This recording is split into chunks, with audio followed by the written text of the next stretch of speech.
Hello, everyone. Oh my God. I hope you're ready for a 92-hour long stream because that's what's coming up, I think. There's a lot to talk about this week. And I had nothing. I had nothing yesterday. I sent out a fucking YouTube message. I'm like, hey guys, if you guys want to send me some funny stories that you have about internet shit, go ahead because fuck it. There's nothing to talk about besides Ralph, who I'll talk about. But oh God, can you imagine an entire stream just dedicated to fucking Ralph? What a miserable miserable Friday that would be. It's like, oh shit, I gotta pull the fucking bungee cord here. I gotta figure out some way to pad an hour or two. So I asked people to send me some stories, and I'll get to them because I said I would.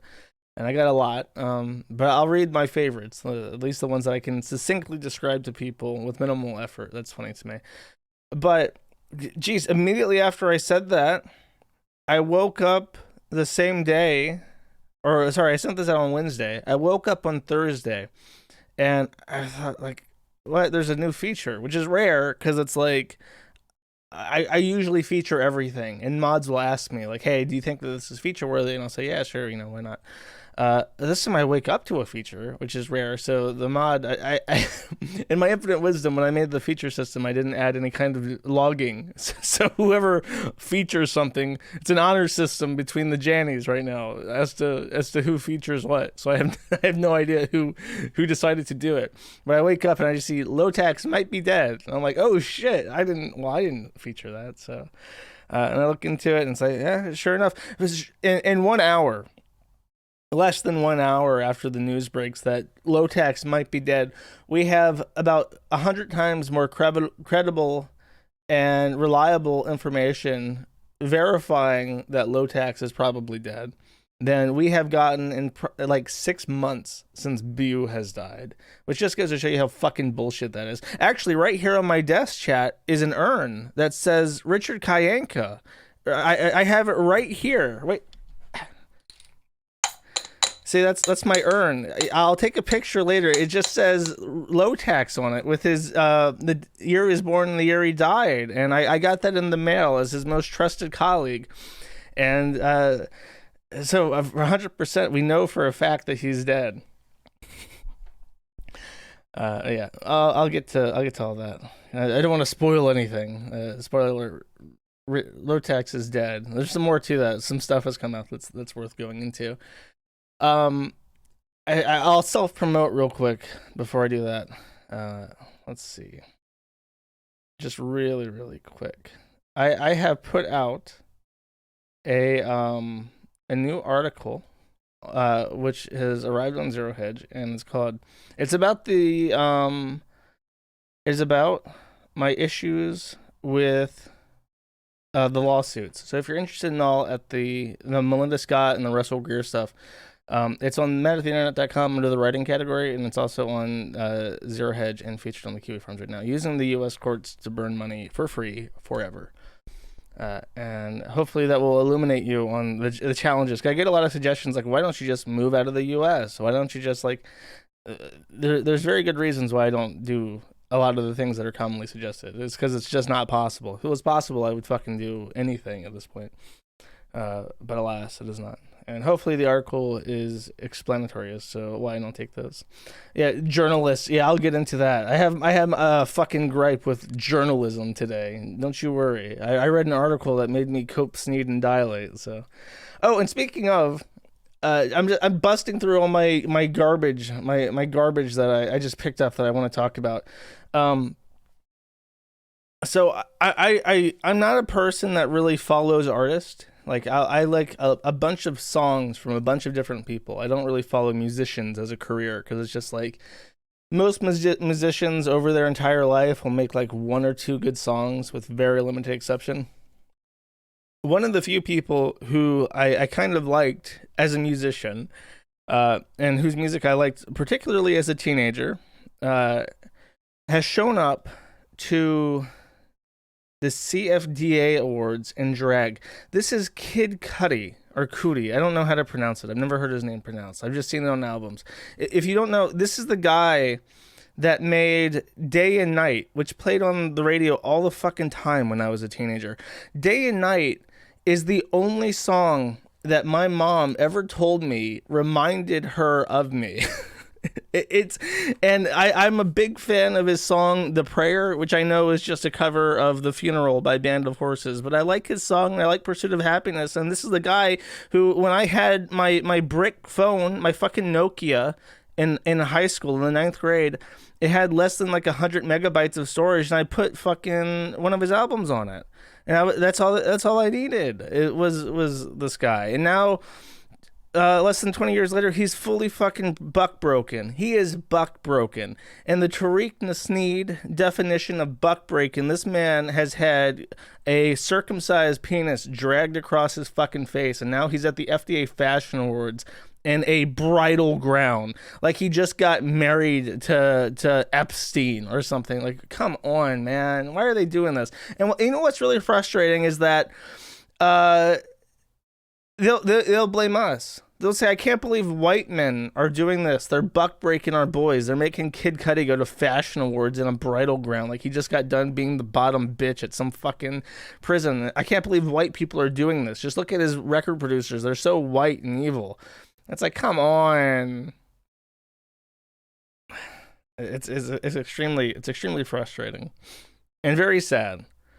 I when I was a very depressed, angsty teenager, right? If you know anything about me, you know that my teenage years were full of turmoil and internal conflict, and I really liked "The Prayer" by Kid Cudi. It was a comforting song when I was sad, and or "Down and Out." "Down and Out's" another song, and I love that song too.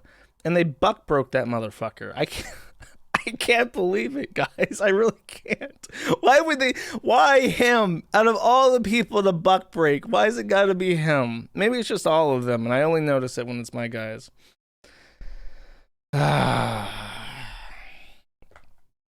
Anyways, that's just one a minor gripe this week as we go down the list.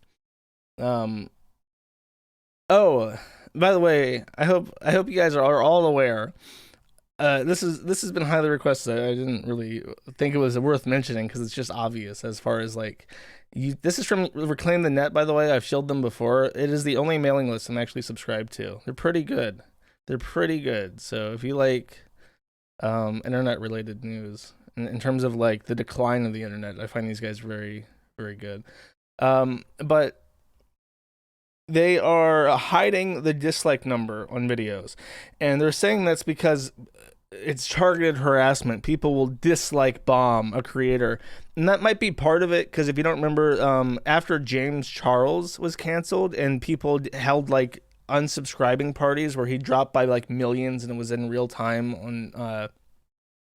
on different stat websites, I think that they made the decision that they were going to make it harder to participate in like canceling creators in a party like that. So after that, they made it so that YouTube subscription numbers could only be pulled by the API in round numbers relative to how many subscribers they have. So for someone who has like 1 million subscribers, it only updates in bundles of 10,000. For 6 figures, it's every 1,000. For 5 figures, it's every 1,000, and so on. So that was a change they made a while ago, and now they're completely hiding dislike numbers. And they're saying it's because of targeted harassment, but I think it's actually because if you go to any, like right now, this is your only week to do it, I guess, before they implement this change. If you go to any like live stream from ABC or CNN or MSNBC or whatever the fuck, and you watch Rittenhouse trial coverage, you will notice that the dislike ratio is heavily weighted against that source. So all these traditional media companies, all these dinosaur media companies, obsolete media companies, get on YouTube because cable numbers are fucking horrific right now. There's no point even having cable anymore. So nobody has a TV except the demographic most likely to die of a heart attack in the next hour. So they're all moving to YouTube, and they're getting slaughtered because everyone fucking hates them. Even people on the left hate them. Nobody who's under the age of like 60 has any confidence in traditional media. So they're just getting completely destroyed, and they have to rebuild their image. And one of the ways they're going to do that is by hiding dislike numbers, I guess, because right now it's too obvious, and it's if they choose to disable the likes and dislike numbers together, then you know that they're hiding something. Why would you do that? So it's like, we don't want people to even have the choice to be able to turn this on, because it makes people who choose to turn it off look like that they get really bad statistics. And just so you know, what's even really funny about this is that YouTube decided a while back that in its algorithm, it wouldn't penalize dislikes at all. In fact, it benefits a video to be disliked. A video that has like a million dislikes will be treated as if it has a million likes. It's a net number between likes and dislikes. It's all, it's all engagement to YouTube. They don't give a fuck what it is. As long as you're engaged, as long as you're feeling some kind of emotion watching something, you're plugged into the algorithm, you're watching the content, you're seeing ads and stuff. They don't give a shit how it affects you. Unless it's something like vaccine videos, or I guess I shouldn't say the V word. What's an alternative word? Retard juice, of course. If you see any videos advertising retard juice and they get slammed with dislikes, people might be wondering, oh, why don't people like this video about retard juice? I thought it was really informative. I thought retard juice was a good thing. And then they'll read the comments or look it up or whatever. They don't want that, basically, is what I'm saying. So only on certain demographics of YouTube are driving this change. And I feel like this is obvious, but I kind of consider myself a documentarian. This is how I write my post on my website. I don't write my post depending on the thread, but when I'm trying to be informative, I don't write my post for like the people reading then. I'm writing the post knowing that in 5 years from now, that post will probably be on the forum, and someone will be trying to figure out why this person went on a Rittenhouse spree. And they're reading this thread, and they're trying to read my post. So it helps to be as informative and contextual as possible. So I know you're all smart enough to see this shit for what it is. But for the future people, the aliens who have unearthed this tumultuous society, who are trying to figure out why it fell apart like the Roman Empire. These are some of the symptoms where we have these massive media conglomerates covering for each other constantly when they really shouldn't be, when they should be in competition with each other. They're all working together to try and make the public trust them more. And it's like, why? And the answer to that is up to interpretation. You can choose whatever why you want. It really doesn't matter at this point. Your particular decisions are irrelevant. And on that note, let's talk about Rittenhouse. I'm going to talk about Rittenhouse for approximately 3 seconds, so don't blink. 1 second. I have a video for this. I thought I had a video for this. Is this in my downloads directory? How am I, after all this time, I'm still so bad at this. Okay, here. Okay, this is my video to cover. This will sum up the entirety of the Rittenhouse trial, and you don't need to know anything else about it after you watch this video. You see Mr. Rosenbaum come around. You could see Kyle. You'll see Kyle. You see Kyle. You'll see Kyle. You see Kyle. Did not see. I did not see. One more time. You see Mr. Rosenbaum come around. You could see Kyle. You'll see Kyle. You see Kyle. You'll see Kyle. You see Kyle. Did not see. I did not see. Did you see Kyle? No, I did not. I did not see. Very clever. I like that a lot. Though people seem to be very invested in this. Just so you know. In particular, I have to. I'm gonna try to be nice because I don't have anything against this person, but I'm gonna have to call this out. Aiden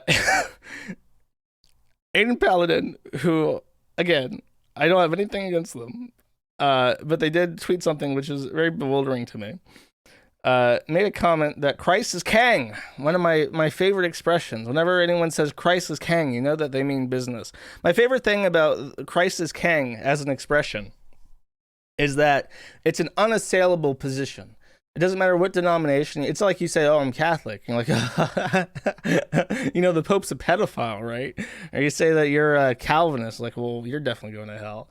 So you say what denomination you are, and people will bully you for it, even if they're also Christian, right? But believing in Jesus is the fundamental unifying factor of all denominations. So it's the least scrutable thing you could possibly say, right? So that's and it also it's in your heart. It's in your heart and mind, right? If you say Christ is king, that's up to you. That's between you and Jeebus, right? So nobody can say that you're a hypocrite ever. It's not like a position that you can take where people can say, well, you're not acting very Christianly by your own definition over here because you're contradicting yourself with your words and behavior. Nobody can ever call you out, which is why it's a favorite of people like Baked Alaska and Ethan Ralph, and I just find it a very empty sentiment. The other thing that really is interesting to me is that I know Aiden's a Jew, so I don't know if they're a Jew for Jesus or what the deal is here, but I find that very confusing. And I find it even more fascinating that they say that they're turning to Christ's kingdom as an answer, because they're so emotionally distraught by the Rittenhouse trial. She says here, please be aware of what's happening here. He's laughing at Kyle, recalling an event that is likely induced by PTSD. This is the current zeitgeist. I'm very upset having to look at people being killed in this trial. It makes me want to vomit, but it just betrays that some people cannot understand that others feel the way that I feel when it comes to see such human suffering, let alone Kyle.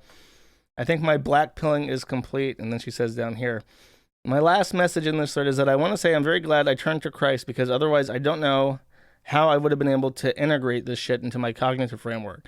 Well, there is something that I would like to share, and it is technically a prayer, but it's conventional wisdom, I would say. It's something that I think every adult needs to know, and it's called the Serenity Prayer. And I think, and I knew this, 10 years ago. It's one of my favorite things. It's very succinct.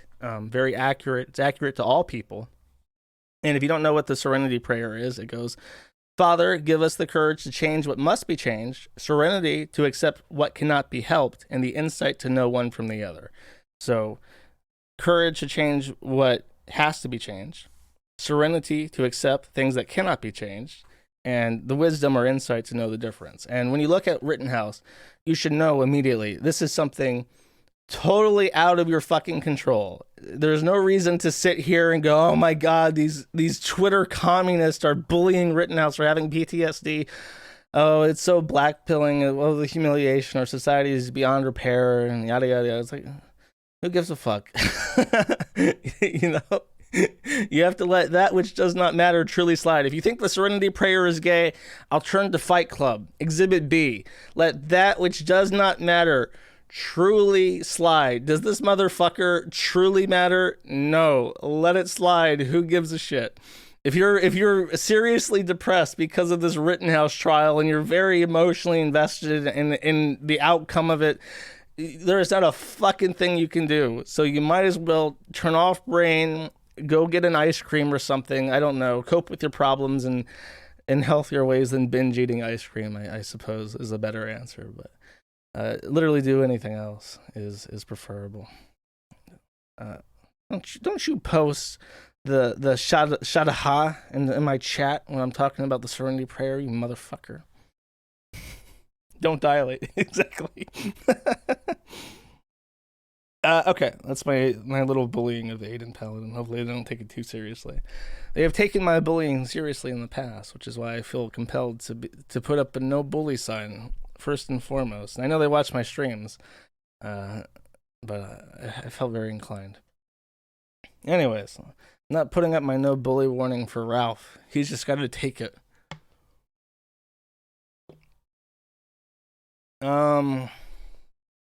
So I put Ralph here because I would like to segue from the Rittenhouse trial into Ralph. And there is conjoining fiber here.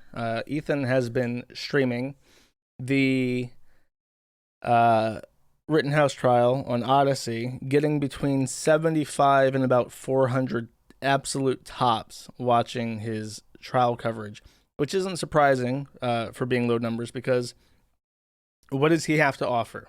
Literally, what does Ralph have to offer a discussion about Rittenhouse? And the answer is not much. From what I've seen, he literally goes about 5 minutes at a time without saying anything, which is expected. He's not a lawyer. How do you stream the Rittenhouse trial without being an attorney or anything? Though I don't know. I mean, I watched the Justice Kavanaugh hearing with him and Nora, and that was a lot of fun. But that was also super weird because it wasn't a proper trial. It was like the Democrats were bringing in these witnesses to accuse Kavanaugh of rape, and I still remember that they asked her, "How did you know he was laughing at you after you were raped?" Something like that, and her answer was, "It was indelible in the hippocampus." Or something like something fucking stupid, like utterly bizarre that no normal human being would ever fucking say. And the media was like, she dropped some big doctor medical bombs on the Kavanaugh hearing. Here's what you need to know. What does indelible in the hippocampus even mean? Find out on ABC7 tonight. And it was just like fucking clown world. So it was funny all on its own. But Ralph's just like sitting there grumpy faced watching this shit for 8 hours a day, every day for weeks. And it's like, nobody can stand to watch this. Meanwhile, on the flip side, new blood enemy, Rekieta, Nicholas Robert Rekieta, the Polish man with the big honker, of questionable ethnic origin, though I believe he has said that he is not ethnically Jewish. It's hard to tell with Poles, though. They do got the big nose. Anyways, Ralph hates him now because Rekieta made he like crinkled up his face after Ralph shit his pants. He's like, "Ew." And Ralph was like, "You motherfucker, you'll never live this down, sir." So now he's super pissed at Rekieta. Meanwhile, Rekieta is on YouTube and he's putting on a good show. He's invited all the YouTube lawyers. All the YouTube lawyers are on this fucking like, I don't know what it is. It's like a go-to-meeting or something. Anyways, they're all there. You have like 9 different people. You got a black guy that's a lawyer. You got a woman you got several women who are lawyers. You got some country boys who are lawyers. You have Ty Beard. You have Barnes, who is my attorney in one of the states. I think he's a Wisconsin attorney. I want to say because I think Patrick Tomlinson subpoenaed me from Wisconsin, and Barnes addressed that for the forum and for me in Wisconsin, and I think he also did something in California for me because it involved Cloudflare, because whatever reason Tomlinson subpoenaed fucking Cloudflare, and never heard anything else from Tomlinson after Barnes was involved. So that's one legal issue that was tied up immediately. So it was a lot of money, but it went away. So I guess it's worth the money, right? He's there. Anyways, lots of lawyers, people that people know and like, and all these viewers are coming in, and Rekieta's hitting like 75,000 people on YouTube. Huge numbers. That's like a VTuber kind of a pull. 75,000 live viewers, not views, individuals tuned in watching live. He had his chat on like 60-second cooldown, and it was busier than my chat ever gets. Unbelievable amounts of momentum. Really just stellar. It's the best you could ever, literally the best you could ever hope for. 3 times higher than like Medicare's largest stream. So he's completely shot out of the orbit of whatever you want to say, this sector, as Ralph puts it. He's doing well. Like, congratulations. But 2 weeks ago, Ralph declared him his blood enemy. So Ralph, of course, is not taking it very well at all.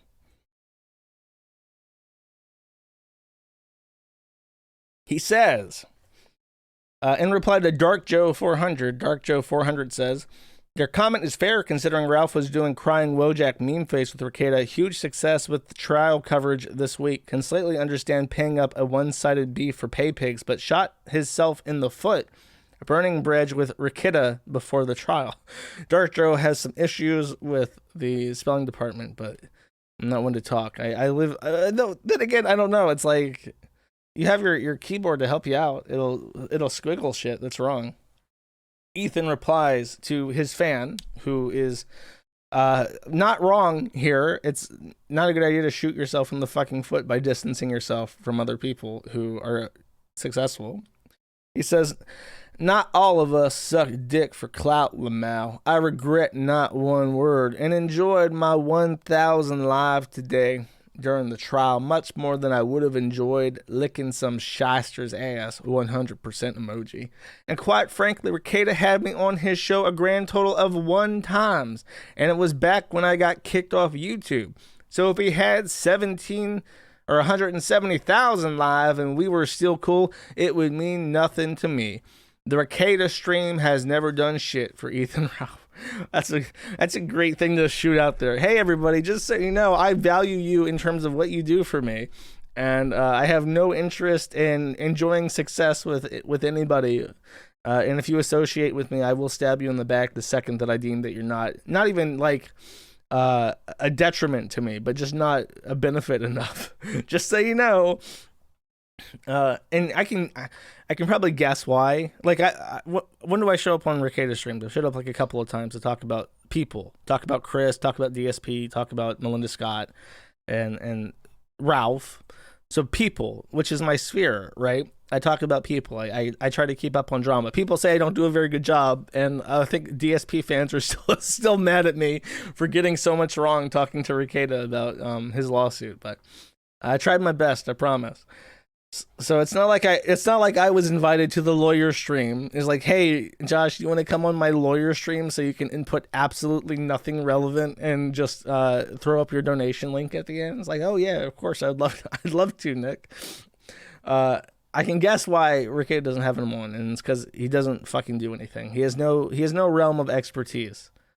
And that's a bit of a detriment when you're trying to do a show. You have to have something that you're actually good at. And all that Ralph is good at is shitting himself and yelling at people, which is why I pay attention to him. I mean, it works on me, I guess. I'm a big fan. I love it when Ralph shits himself and yells at people. I think that shit's entertaining. I'm a minority, but I do share that interest with somebody else that I'll mention in a second.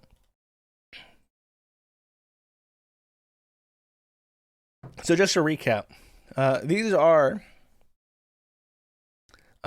Ralph's legal issues. This is all summed up nicely by Sam Lasko, who's giving me a big old thumbs up right now and is, oh god, that's a really scary picture. Is that May? Is that May in that background? That's terrifying. He has a nice list of all of Ralph's legal issues. And then in particular, this one is Matthew Vickers versus Ethan Ralph. Oh, that's Gator. That's Gator's eyes. Wonderful. And the revenge porn is a criminal case from the state of Virginia versus Ralph. And there is the aid restraining order. There's also another restraining order between Faith, who is his first and only child for now, mother, in California. So that's all happening concurrently, which is really hard to keep track of. So if you noticed, I tend not to mention Melinda too much. I tend not to mention Greer too much unless there are developments in the trial, because that is what you're legally advised to do. Sorry, I had pizza today, so I'm clearing my throat. I'm having to mute my mic while I do it so I don't gross everybody out. But good idea not to talk about ongoing legal issues. Ralph has heard of that. He just doesn't care. So as he's currently in the process of fighting 2 restraining orders, he says this: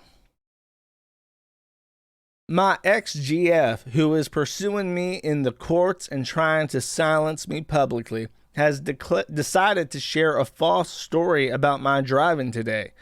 Well, your pussy was loose, Faith. Never seen that on a 19-year-old before, but there's a first time for everything. Total self-owned. I don't know, Ralph in particular loves to do this, but I don't know why people in general do this. If you say shitty things about your ex, all you're saying is that you have terrible decision-making skills. Like, yeah, I pick up trash. Yeah, all I can do is fuck loose whores from California. I'm just fucking felted constantly. My only success is with people like May and Faith, who are loose and or horses. And it's also, it's when you say, okay, it's like, so you're saying that this young woman has a loose vagina. Well, maybe it's because you have a tiny dick, Ralph. That might be the problem here, is that if you're having these kind of frictional issues, it may just be that you have a micro penis. Which is definitely fucking true, and that we've all seen at this point. So there's no point even trying to lie about it. I don't know why he tries to say that he has like a 20-inch dick still. After we've seen this little half hot dog waving around underneath a flap of skin while Faith desperately tries to impregnate herself on it for some completely indiscernible reason, for some utterly incomprehensible reason, trying to impregnate herself on the hot dog. And then he's like, she was loose. I'm like, okay, Ralph, I'm sorry, you can't do better. He started saying that he might need a legal fund. I'm trying to think. Okay, yeah, this is about Matthew Vickers trying to gag order him like was done with aid. And he says, I'll save most of it for the legal fund post, lol, but it looks like the specious attacks via the courts aren't going to cease, though. That's okay. It was quite expected. Give, Send, Go will be set up soon. I'm going to hire a lawyer on Monday, and anything there will go straight to them. I'll be paying him or her out of my own money too, I'm sure, but this fund will be exclusively for my civil and family court legal representation and that of the shows.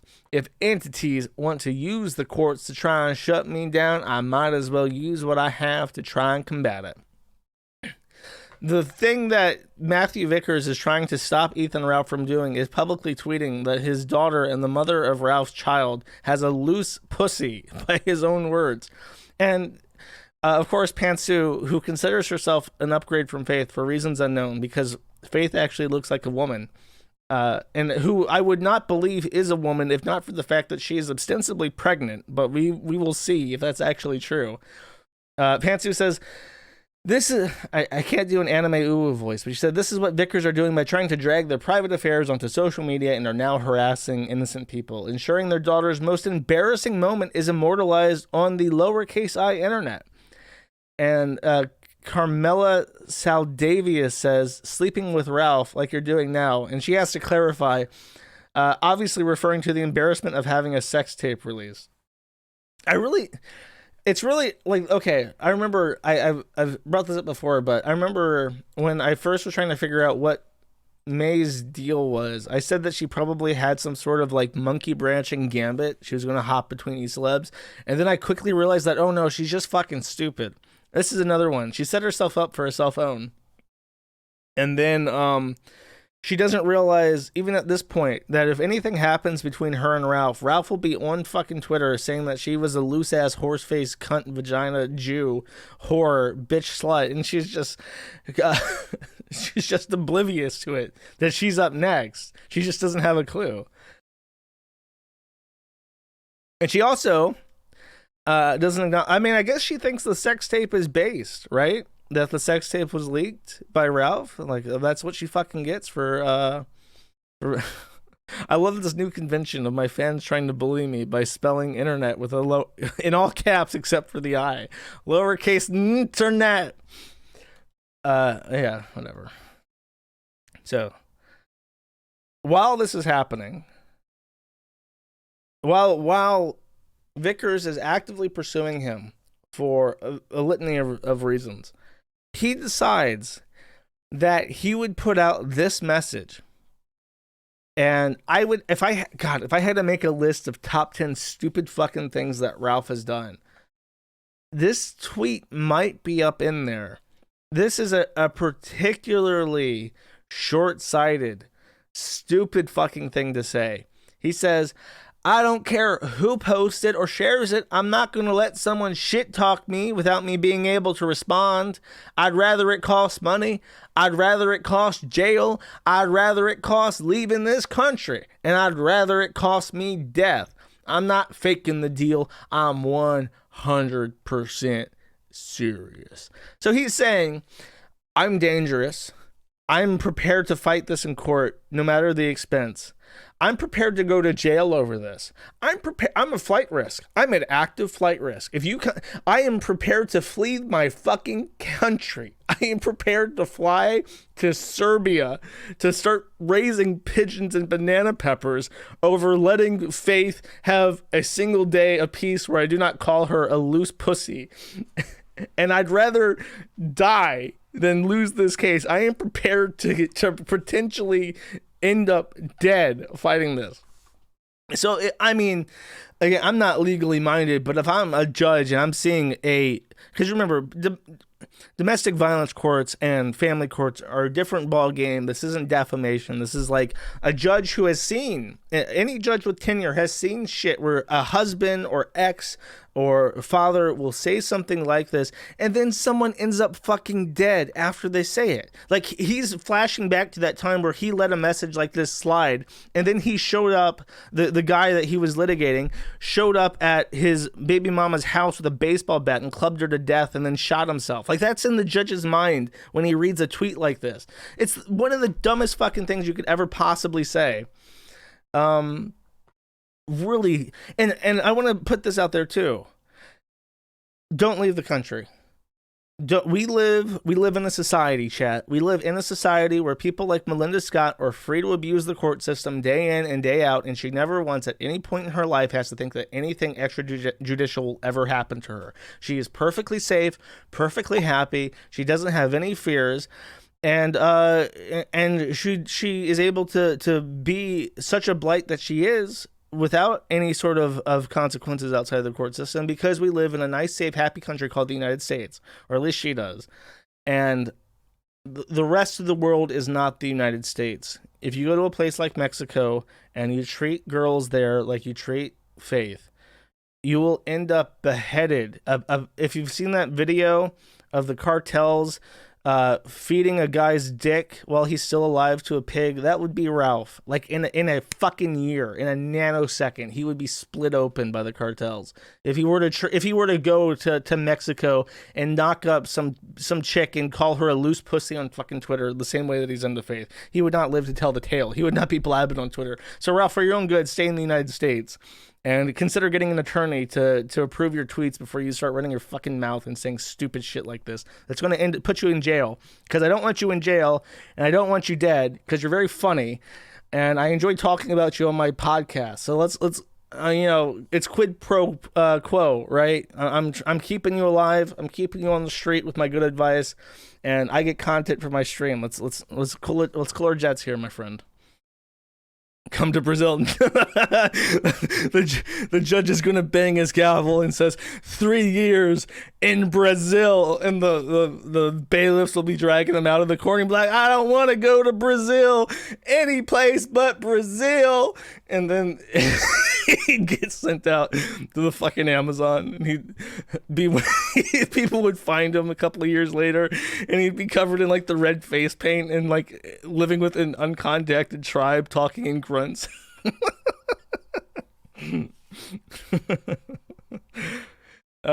not the favela. Oh my god. They kill Westerners that show up to those fucking favelas. They'll give you a necklace if you do that. Don't go to foreign countries and fuck with them and show up at favelas, and don't go to Brazil. That's my advice to anyone who would listen. Anyways, Ralph crashed his car. In an infinite litany of good decisions and good life choices, he somehow ends up in the how do I put this politically correct? He ends up in one of the most culturally diverse. Aha! I found the answer. You know exactly what I mean when I say culturally diverse. You mean not diverse at all, just the opposite. He ends up in the most culturally diverse area in the country, one of the most, called Prince George County. Sounds very British, sounds very pompous. It's actually not. It's a shithole. It's in Maryland, right next to a little city called Washington, D.C., and he ends up completely T-boned in an intersection. So, what I understand, he's in D.C., doing a documentary with Jacob Wool. I've done a stream on Wool. Coincidentally, small world, right? I've done a stream on Wool because at the time I was trying to do a person stream like every other week, and really, chat doesn't even know about this. Yeah, no shit. He's in Washington D.C. every on weekends filming a documentary, and he's doing a thing with Jacob Wool that is not a joke. And if you don't know who Jacob Wool is, he's the person I did a stream on. And I wanted to do a stream on a right wing locale at the time because I did a lot of stuff on like trannies and stuff. And I'm like, I feel like I'm playing for a team here. I need to balance this out. Let me punch right for a second. And my choice of punching right was to punch very right and very down, and that was Jacob Wool. Wool is the definition of controlled opposition. The man is, you're speaking about sucking dick for clout. You're talking about sucking a man's asshole, a shyster's asshole. That is Jacob Wool to a T. Jacob Wool is a literal, by definition, criminally prosecuted scam artist. He is on the books. The feds have prosecuted him. He is on the books as being a scammer. He's not allowed to do business. He's not allowed to do equity trading or something because he like he did. I can't remember now. It's been so long since the stream, but he's like federally barred from doing equity trades because he was a scammer. And this is the person that Ralph has decided to hitch his wagon to. He's going to actually go to Washington, D.C., the radioactive glow in the dark, it's like lighthouse on a hill, right? It's a glowing in the dark lighthouse on a hill. He has been drawn like a moth to the flame, and now he's doing a thing with some shyster named Jacob Wool, who is if I had to pick a person to do business with, Jacob Wool would probably be on the bottom. Like, even doing something with Crisis Kang, Milo Yiannopoulos, who's a coal-burning, Jewish, British, homosexual man who is like a Christian LARPer. At least he has done good business. At some point in his life, he has done good business. He's probably poor now, but he's done good business.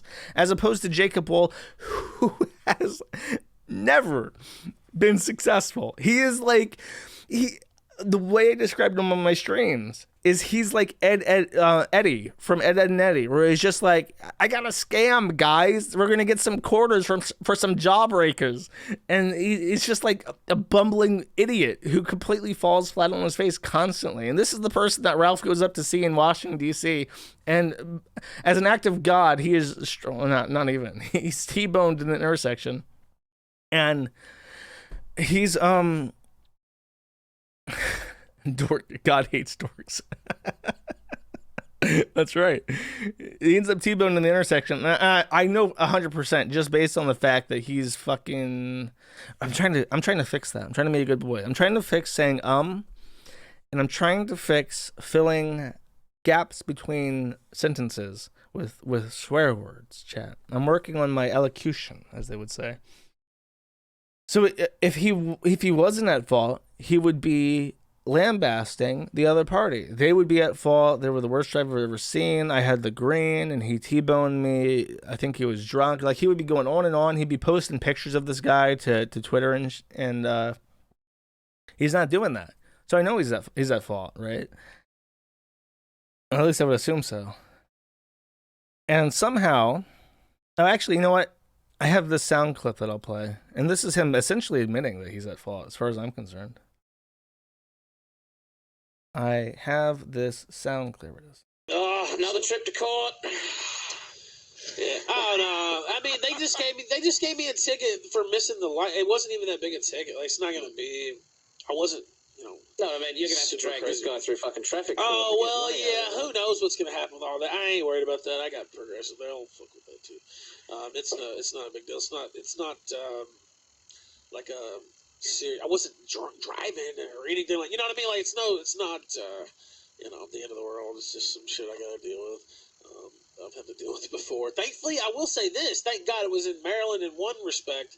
I have a feeling if it was in Virginia, they would have found a way to put some more fucking, traffic charges on my ass. He gave me one $90 ticket.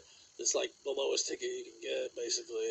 It's kind of ironic, isn't it? Kind of a fucking legend is what it kind of fucking is. That's the real damage. And by the way, not even. So the conversation there admits several things. Number one, it admits that he ran a red light, which, I mean, automatically he's at fault if he's running a red light. Number two, he admits that if it was in Virginia, he probably would have lost his license automatically. And number three, he probably wasn't piss tested. Because if he was piss tested, I have a feeling that the night before, I think there was a GIF from the night before, he was caught on camera, leaning off camera and then like shaking, like anxiously, because he had just like, it looked like he had done coke, like a line of coke. And if they piss tested him at that crash, coke stays in your system for like 3 days. So he would be instantly at fault. DUI charge. Lose your license. Insurance doesn't pay out. He would be screwed. So it really depends on if they pee tested him. And I don't think they did. Or he would be a lot less confident about the situation. There is more to this. What's this video? Oh yeah, here. This is the video that I mentioned. So you see, he comes off the side of the screen and he's just like immediately playing with his nose. I don't know. I always assume the worst about Ralph because I'm usually right to do so. But look at this. Look at him. Look at him. Look at this. What's he doing down there, chat? What is this man doing? It's a real mystery, isn't it? Here, I'll zoom in for you so you can see. Although I can't. I shouldn't do this because the interpolation in the video is causing new pixels to be added where it wasn't in the original footage. That's a Rittenhouse joke if you don't get that. It's not very funny, but it's topical. It's a weekly stream. I have to be topical. It has to be he's doing coke. Anyways, so he totals his car. And then immediately he starts bitching about Vickers. This is what's on his mind. I have no doubt that if he didn't run a red light, he was probably reading the Kiwi Farms on his phone or something. He says, on the day I almost got killed, a party who has tried... Now he's just saying a party ambiguously. He's not saying that loose anus Mr. Vickers, who has tried to criminalize my speech with lies, sent out more lies about my driving. I will never be silent in such a scenario. I'd much rather be in jail than now down to a phony setup like that. And I'll have my day in court. In the last 2 months, this party and their affiliates have messaged my guests, attacked my fiancée. Wait. Oh, no. I thought, okay. I thought he had used the male version of fiance. I guess that's how you spell it. I was very excited there. I thought he accidentally implied that Fancy was a man. Attacked my fiance, talked about me personally, talked about my mother, my family, everything you can imagine. I will never be silent in the face of that. Never. They would have to kill me. And then Hugo says, holy shit, bro, they talked about you. That is unacceptable. Stay strong, brother. That guy got blocked for that. And this is the best part. I hinted at this earlier, but this is my favorite part of this. He says, and I quote, I was talking to the total loss guy from Progressive just now, and I swear to God on my mother's grave that he goes, your voice sounds familiar. Do you know the Kill Stream? I said, yes, that's me. I host the Kill Stream. He started laughing and said, that's awesome. He listens from time to time, etc. Keep in mind, he already had my name and knows it's me, but I was very tickled by this nonetheless. Ha ha ha ha ha. This has never happened to me in my life. A customer service guy recognizes me, LOL. It was pretty cool. I wish it was during something other than total loss insurance call, but still. I recognize your voice. Do you know the man at the internet?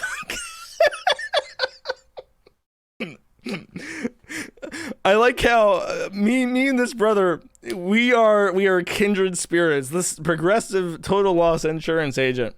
If you're out there, we are both people interested in total losses. Yes, I stole that joke from PPP. It's just perfect. It's just perfect. It's such a joke. It's such a, I don't know. Do you believe? Let's tell. You know, I fixed my fucking I fixed my chat so that no, it was not Flo. He said it was a guy. I'm pretty sure Flo's not a guy. I could be wrong though. Did you know that she's from Uzbekistan? Isn't that strange? She's a Jewish woman from Uzbekistan. And I know that because it got brought up on poll a lot when people like to post her. What was I going to say? Oh, do you believe Ralph's epic story?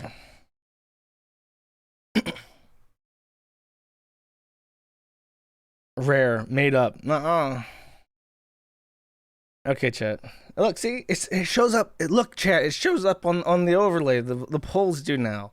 You know how long it took me to get OBS set up on Linux? It took me forever. I had to compile things by hand. I hate doing that.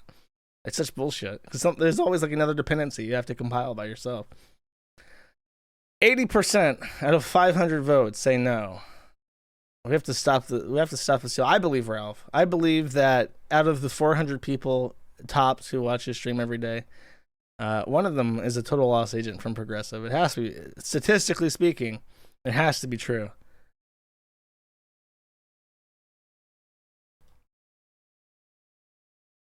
Oh, two more things actually. Quick things. We got shit to do. We got shit to talk about today. This is Ethan Ralph's bruised titty. That is not photoshopped. This man was in a serious car accident and he does not have health insurance, so he's not going to go see a doctor. But he is going to stew in his own bruise.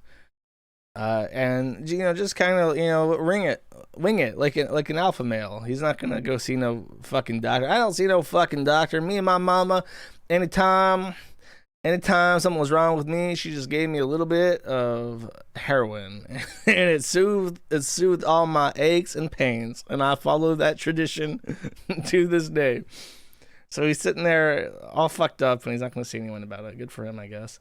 That poor, his like body is just like completely battered in every possible way. He's got psychological stress. He's got physical stress from being in car accidents. He's got liver stress, which fucks up your heart. And then he's eating $84 plain beef steaks all the time. Like, and you know, all of that right there, like, you know what a stroke is, right? You know what a heart attack is, right? It's like when a blood clot, which is a scab, you know, a scab in your veins, platelets sticking together, shoots up into your brain, and then you fucking die.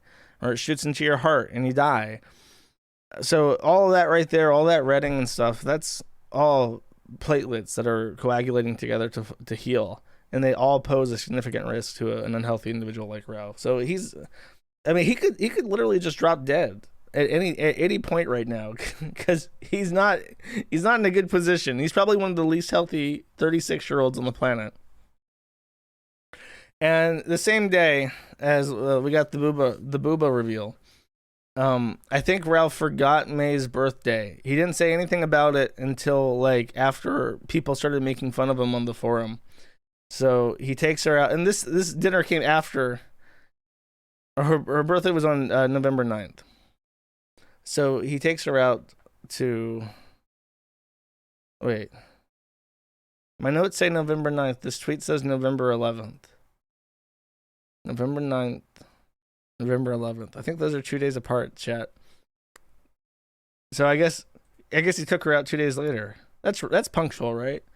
I don't think anyone would be upset. Any woman on the planet would possibly be upset if their boyfriend, fiance in this case, forgot about their birthday for 2 days and then took him out to a steakhouse so that he can order another 24-ounce cut of plain beef. At least this one has sides. She's covering her mouth. I don't know why. I don't know if it's like an uwu anime thing. That's what trannies do. Trannies want to cover like half their face because they got really long faces. They love those masks just because they cover half their face. So this one, and then I want to point out She is eating plain, like a rare steak that almost looks blue. That's really fucking rare. It could be just lighting, but I could be wrong. I'm pretty sure pregnant women aren't supposed to eat like rare food because they're particularly vulnerable to like infections and parasites and stuff. What do I know? I'm a retard. I'm a retard, chat. In case you don't know, don't rely on me for anything. Steak with hollandaise. I believe. I actually don't know what that is.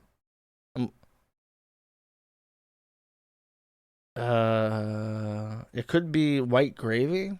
That's what Americans like on their stuff. They like white gravy, not hollandaise. You were correct about the Predators, Jurish. Thank you, Newmaker and other person. Chris 210. That and shit. Yeah, whatever. Oh well, enjoy. I hope she. I mean, for her sake, I hope she's satisfied.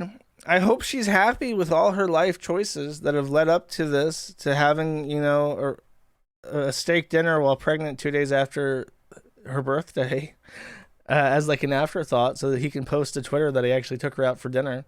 You know, whatever. I hope for her sake she's content, because I don't want this kid to, like, I mean, the kid is so doomed. I don't even want to say that, but it's doomed. And there's a difference between like having a rough childhood versus like being destined for complete and total abject misery for your entire life. I hope that the needle is pointing rough childhood and not like doom. But it's hard to say at this point in time. Anyways, that's enough about Ralph. Let's continue. We're only like a third of the way through shit.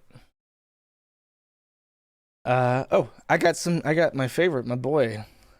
My dude, Jim Sterling, has put out some content that I'm excited for to share with everybody. So I'm gonna get my timestamps, and this is on NFTs, which has become a talking point that angers me beyond comprehension. Everyone, James Stephanie Sterling here, a gay embarrassment. Ever since my last video where I talked about the transphobia I've been receiving, I've been inundated with a groundswell of transphobia. I've had a lot of lovely comments telling me I will never be a woman, no matter how many hormones I take, no matter what kind of lovely dresses or wigs I wear, no matter how much I apparently mutilate myself, I will never be a woman. Yep. Okay, and then at 2:19, he starts explaining NFTs, and this is a talking point I hear more and more, and it's driving me crazy. Head. For those who don't know, and I'm sorry that I have to be the one to explain this, NFTs are an ingenious way that capitalism has been able to double dip on other people's labour by selling the rights to artistic works they don't even necessarily fucking own. Essentially, they let parasitic capitalists make money from someone else's work by doing precisely none themselves. Again, like a billionaire. Here's how NFTs, aka non-fungible tokens, astoundingly work. Some idiot spends a ridiculous amount of money to claim they own a piece of media, except they don't. They own a digital receipt that says they own something to which they have no tangible rights. What makes them so allegedly amazing is that they can't be duplicated. They're verified and stored by the blockchain, another thing I'm sick of hearing about. But once again, they don't actually confer ownership of what's being sold. They merely let some random goofball claim they own it. So that is true regardless of your transaction medium. I didn't even think about this the first time I heard it and I clipped it out. But that's like, if I say to you all, I own this website called the Kiwi Farms. I'm going to sell you the trademark for Kiwi Farms, and if you give me, you know, whatever, about $3, I'll give it to you, right? And you're like, oh, okay, well, here's $3. And then I say, okay, well, you own it. Here's the contract that says you own it, and have fun with that. And then you go to try and enforce it and say, look, I bought the trademark for Kiwi Farms for $3.50. And you have to give me control over this now. And the person who actually owns it is just like, well, you didn't buy it from me, and I'm the one that owns it. Well, congratulations. You just wasted your fucking money, right? It's exactly how it works with regular contracts is what I'm saying. So virtual contracts aren't any different. Though you could theoretically, like, okay, let's say this. Theoretically speaking, let's say that I won from Melinda Scott as a settlement for the thousands of dollars she will owe me. Let's say I got the right to her books that she's published about crystals. And then I took this book and the rights that I have to this book, and I put it on a digital marketplace and auctioned it in Ethereum. And then you bought it as an NFT. I would be more than, you would then have a digital receipt proving that you bought this from me and that you then own the rights to that book. That is theoretically something that could happen. That would be no different than me auctioning the rights to these books on eBay, is my point. So that's step one. It's a bullshit argument. You can do that with anything. And if the value comes from it being unable to be duplicated, from there being only one of it, why isn't my penis worth millions of dollars? Near as I can tell, ain't nobody reproduced my little dicklet. Why don't I put that on the market? Wait a minute, someone's gonna fucking do that now, because they don't have to own my cock to apparently sell it. Some fucking dickhead sells the rights to own something they don't actually own to somebody who won't actually own it, and that's it. That's an NFT. The biggest seller is digital artwork, though it could also be used to claim meaningless ownership over websites, music, and as that prick Jack Dorsey demonstrated, even tweets. Can you imagine buying the rights to a tweet? Where is, oh, this, I got to it. There's a part that I really, really want to show everybody. Perhaps the most valueless things on God's green earth. Speaking of God's green earth, another thing NFTs are known for is destroying the planet, aka the thing we all fucking live on.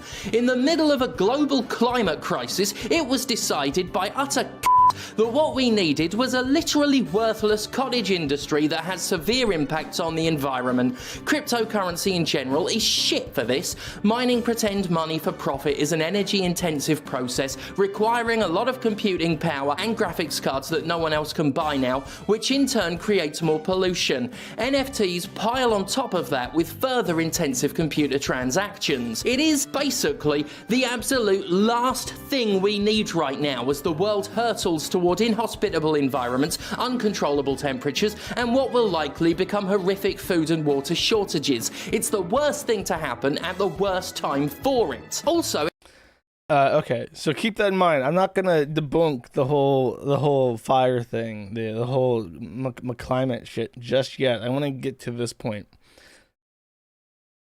because I find this also interesting. he did admit, at least, that NFTs are kind of a scam, which is fucking bold when he's making money off the back of art he didn't create. He did not consult with any of the artists, many of whom spoke out against the practice, and demonstrated just how little consent is needed for someone's labour to be sold with no benefit to them, or indeed the person being sold to. And by little consent, I mean none. Absolutely no consent required. That was bad, but what's true... So one of his main arguments is that NFTs are bad because do not steal. Literally, we're back to, like, these are people, the donut steal people of the past are now crying that people are selling their art on Ethereum auction houses and they don't consent to it, which is something that obviously never happens in any other medium, right? Nobody else has ever stolen art and sold it before. The whole bitching about consent shit is I think that's like a communist, like a literal, like he's trying to slide into the communism stuff and just be like, we have to seize the means of production and we have to give art back to artists and shit. I put off the whole thing about the climate because I wanted to skip to this part at the very, very end. Sale of tangible, not so crap. I am, of course, talking about the shit I sell at thegimporium.com. We have a restock of this incredibly ludicrously popular shirt. The gays can do whatever they want. We've sold out every single time we've stocked.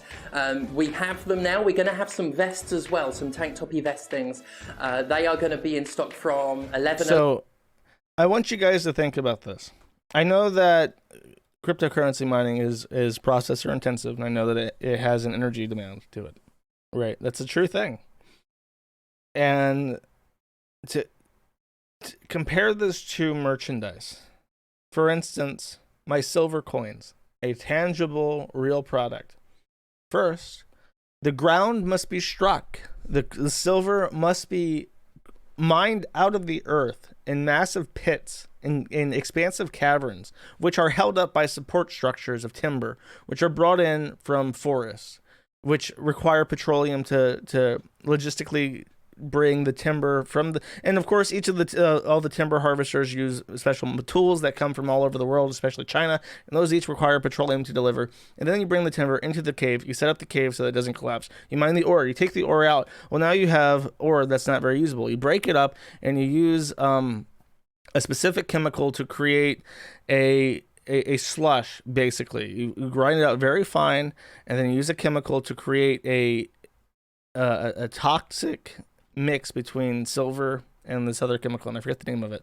And then you somehow use another chemical process to extract the silver into dust. Then you take that, you put it in a kiln, you melt it down. Each of these things require logistical transports to be made. You then take that, you then strike it. The dyes have to be crafted. They have to be the silver has to be transported out, and they have to be melted down again. They have to be struck as granules, and then they're sent out to a distribution company, which sends it out to another company. It's like every step of this way is a massive nightmare if you really get into it and you think about it. The amount of petroleum required, the amount of plastics used, the amount derived from that petroleum, the sheer resource intensiveness to do anything, even if you're just selling t-shirts. Like, you think that cotton, it doesn't require, energy to grow. It doesn't require water to grow. It doesn't require space to grow.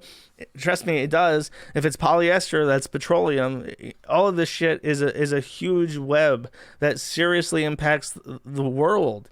And as you sit there and you bitch, and comparatively, Bitcoin is very simple. If you have a very clean source of power like nuclear energy, which has relatively zero waste compared to anything else, and then you take that power and you plug it into a GPU, which was made in China, probably in one district, so very resource efficient, and then it computes some numbers, and now you have a currency which transacts on the fucking internet as instantaneous and as energy efficient as possible. I would love to see a study about how much it would take to create like $100 worth of Bitcoin by mining versus how much resources and energy it would take to create $100 worth of merchandise profit. Because I guarantee you that that you would be surprised by how much it is. Like, people are always shocked by how much meat they eat, and then how much energy goes into meat production, like how much space we have to create just to accommodate the cattle.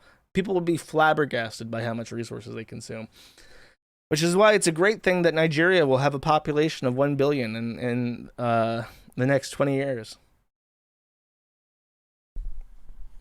Transacting 1 billion in Bitcoin costs $20. Well, that's just the transaction. Mining it and stuff is another story. I'm sure that's more resource intensive and stuff.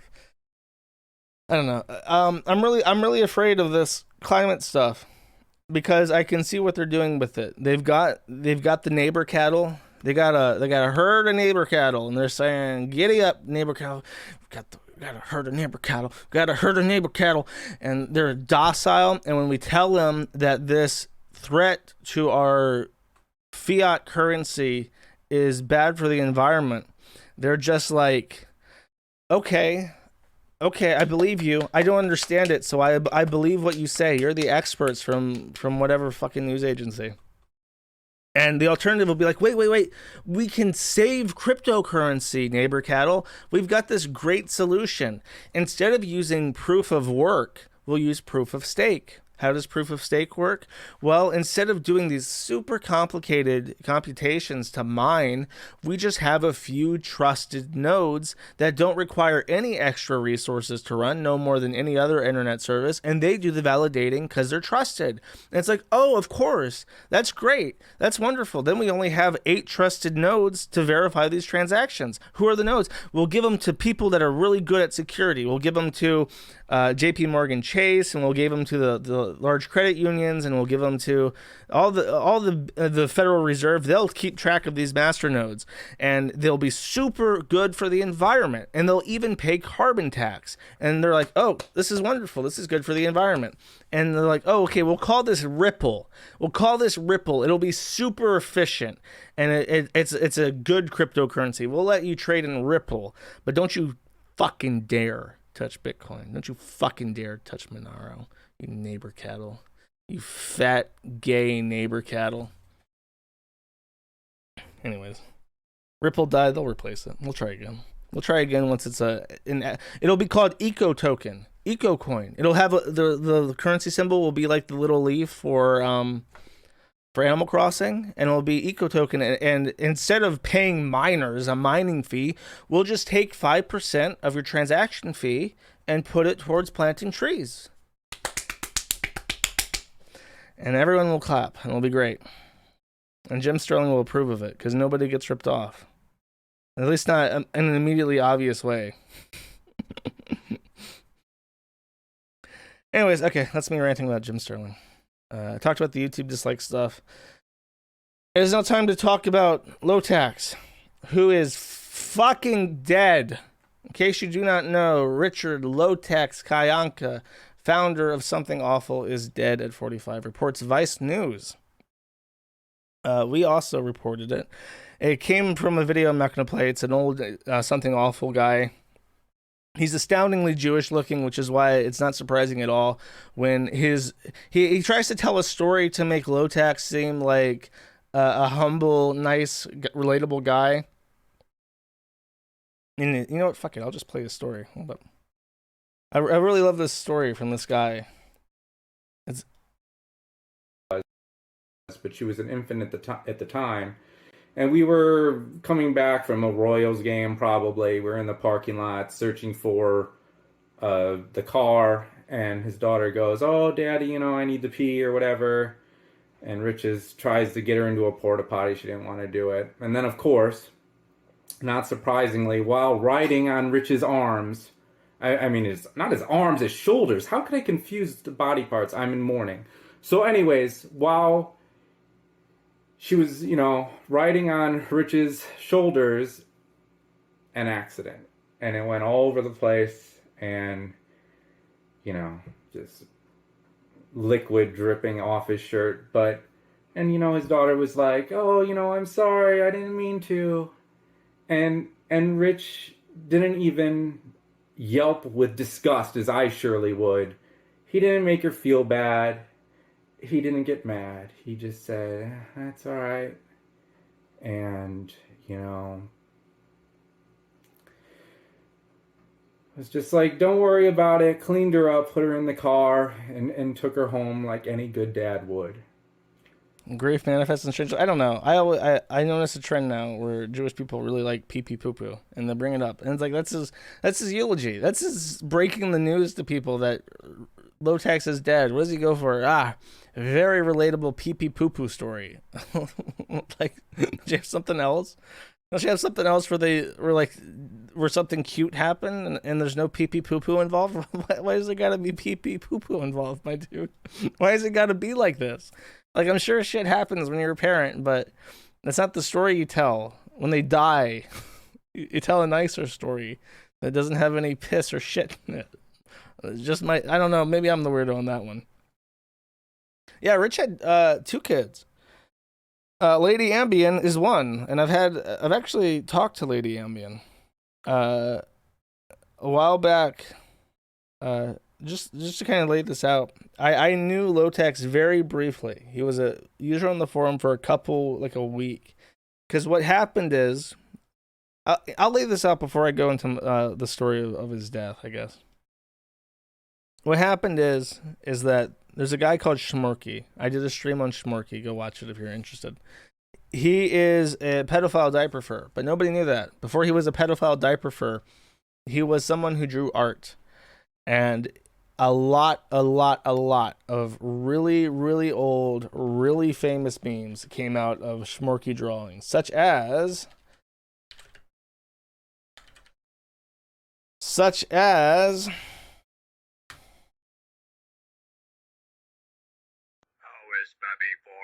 oh, this is awful quality. How is baby formed? How girl get pregnant? They need to do weigh-in stain, mother. Who kill the babies because these baby can't fricks back? You get it. That's Shmorky. There's a lot of them. There's also Flip Top Box, which I'm really a fan of. I think this was animated by Shmorky too. I'm a guy who likes to work on my car. I like to take it apart and put it back together. If you remember these things, Schmorky made them. Schmorky was an animator for Something Awful, and it came out years and years after Something Awful was relevant that Schmorky was a pee-pee poo-poo diaper fetishist pedophile who tried to... I think he groomed... It's been a while since I did that stream, but I think he was grooming someone. And he got canceled, and Something Awful was up in arms. Problem is, for a while... Schmorky had been transitioning to a non-binary, and they had a really, really... Oh, God, this is going to turn into like a miniature Schmorky stream. I have to play it. I have to play an audio for you guys. But before we do that, let me just explain. He was transitioning to a gender bob. He had this awful falsetto going on, and when he was outed, Lowtax didn't know what to do, but he was outed through the Kiwi Farms, I'm pretty sure. So Lowtax joined to talk about... what had happened. And there were some things that happened on the forum. In particular, he realized that the forum was being very funny about it, and Something Awful was not. Something Awful was tied up in gender issues, and people were saying, just because Schmorky's a pee-pee poo-poo fetishist, child predator, doesn't mean you should dead name them, guys. Come on, let's be progressive. Let's not be heteronormative, cis transphobic, guys. And Lowtax is like, wait, this is actually really gay. This is really gay. And for a brief moment, for a very brief moment, he wanted to change Something Awful. He like fired mods. I talked to him and Lady Ambien and like Google Hangouts and stuff, and I was trying to say like, okay, well, here's what you would do. And in fact, I pitched to him that I would help upgrade his fucking site from whatever nightmare it's running on to Zinforo, which is what they wanted to transition to, and I would do it for like 20,000. Like I think they got offered 20,000, so I pitched like 15,000 or something. It's like I'm sure I could have done it. And he turned me down because the people who were on Something Awful at the time did not like him, or did not like us, rather. Sorry, I'm still trying to find something. And they said, no, you can't be associated with the Kiwi Farms in any way, and they threw a fit. So he just gave up. He literally crashed into slumber. He took a bunch of his anti-pain pills and crashed on the bed, and Lady Ambien was super frustrated, but she said that's just what he does. He avoids all his fucking problems, and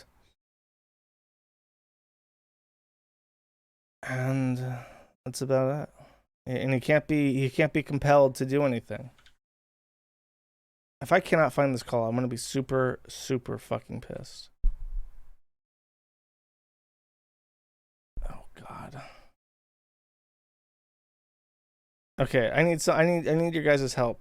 I'm looking at the internet famous chat on the forum. If you can find the Mandy Schmorky call, please God get that and send it to me, because I need to play this for people who are uninitiated. But I'll continue with Lowtax for right now. So that was my interaction with him, and I always found it very sad. I really wanted to help him. I had some ideas of how he could make Something Awful fun again. I really needed money at the time, so I was kind of pissed that he refused my offer, and his wife was very distraught. And they soon divorced, actually. There was a domestic violence incident that she alleged, and it resulted in a custody battle, which ultimately lasted as long as the rest of his life did. He died the day of the announcement of how that case was going to end. Some civilian sent it to me. Okay. Okay, this is it. Oh, bass. Thank you. The squeaky voice is Schmorky. The non-squeaky psychotic voice is his girlfriend, who is like a schizophrenic, who currently waves between, I want to say she wavers between like Scientology and Judaism, and is just a crazy, crazy lady. Do you love me or not? Do you want to protect me or not? Because I already said I wasn't going to do anything.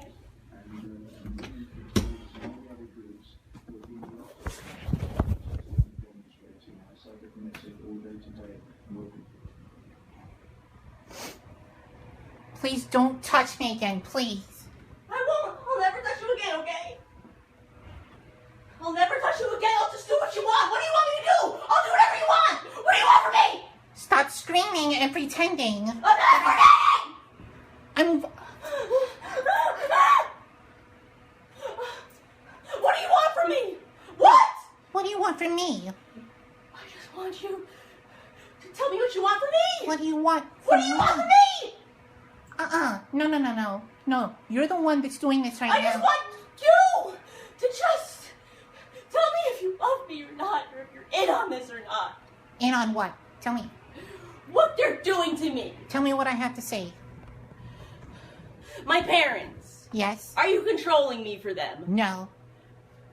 Well, there's nothing I can do anyway, so it doesn't matter. So even if you were, you won anyway. Even if you're not, you win, okay?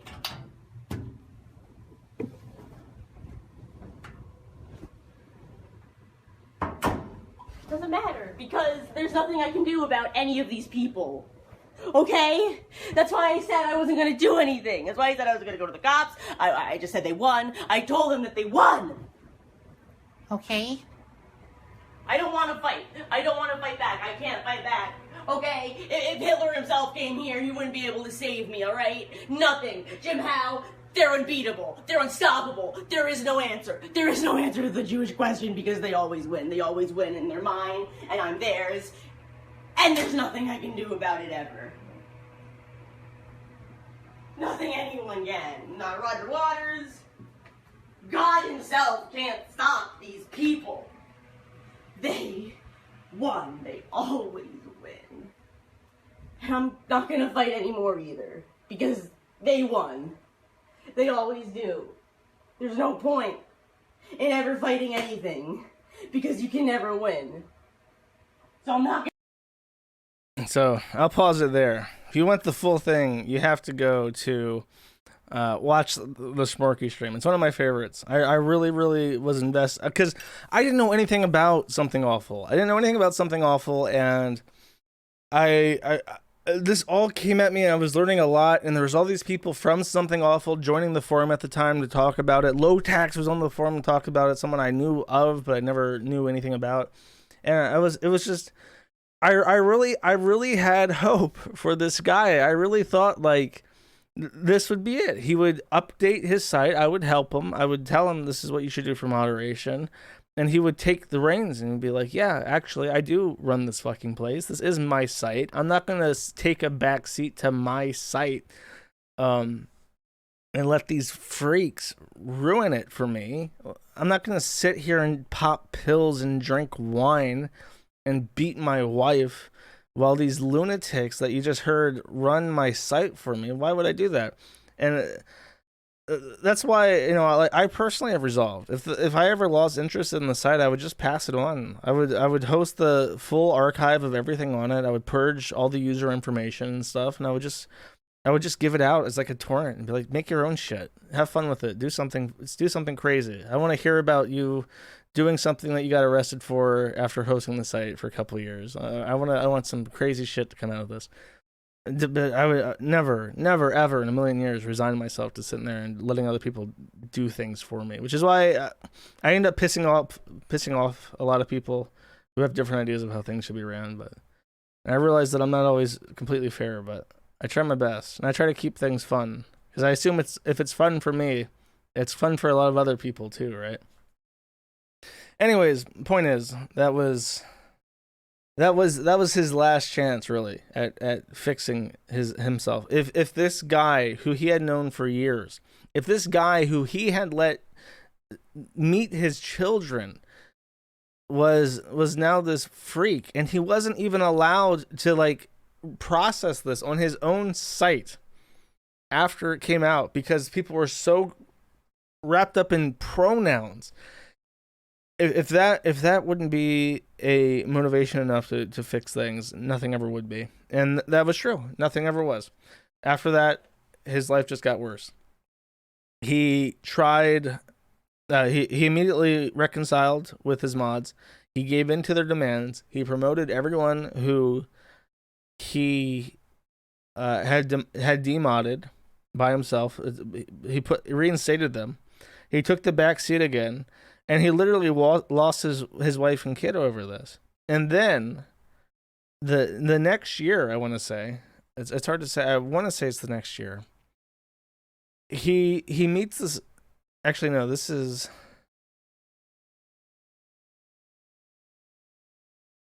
2017 or 2016 even. This is a long time ago. I'm actually shocked. Anyways, at some point after Lady Ambien, he hooks up with Logan Day. And I want to say this is either 2020 or 2019. And Logan is quintessential BPD LA trash. Just, and I spoke to her, so I really shouldn't be too mean. She was nice to me, but whatever. She's BPD. She admits it. She falls back on mental illness a lot as a crutch, and I was not very amused by this during our conversation. And Lowtax, I don't know if he was just rebounding or what the fuck he was trying to do, but after he got hooked up with this chick and he tried to make her like an executive producer of something awful or whatever the fuck, he just completely lost it. And then she predictably ruined him by saying that he was like an abusive pill popping psychopath that would beat the fuck out of her and shit. And he just lost it. He lost everything immediately because he made a series of bad decisions that were always the ones that would require the least effort. And I'm pretty sure the farms will be overrun by troons. They've tried, my friend. I don't know why people think this. I don't know why people think there are so many trannies on the site. Trust me, there's not. There's none on the admins, the moderation side that I know of either. It's like a poll meme that people keep thinking is true because they don't use the site. But meets this woman, loses the site, ends up selling it, and then in the process between selling something awful and his case ending, he literally squanders every penny of it. He squanders all of the money that he made selling something awful. I think he does like mobile gacha games. He does pills. He does, he eats out like gourmet takeout food all the time. The meme was gold belly pies that are like $50 pies or some shit. He literally squanders it. And then I've been subscribed to this, by the way.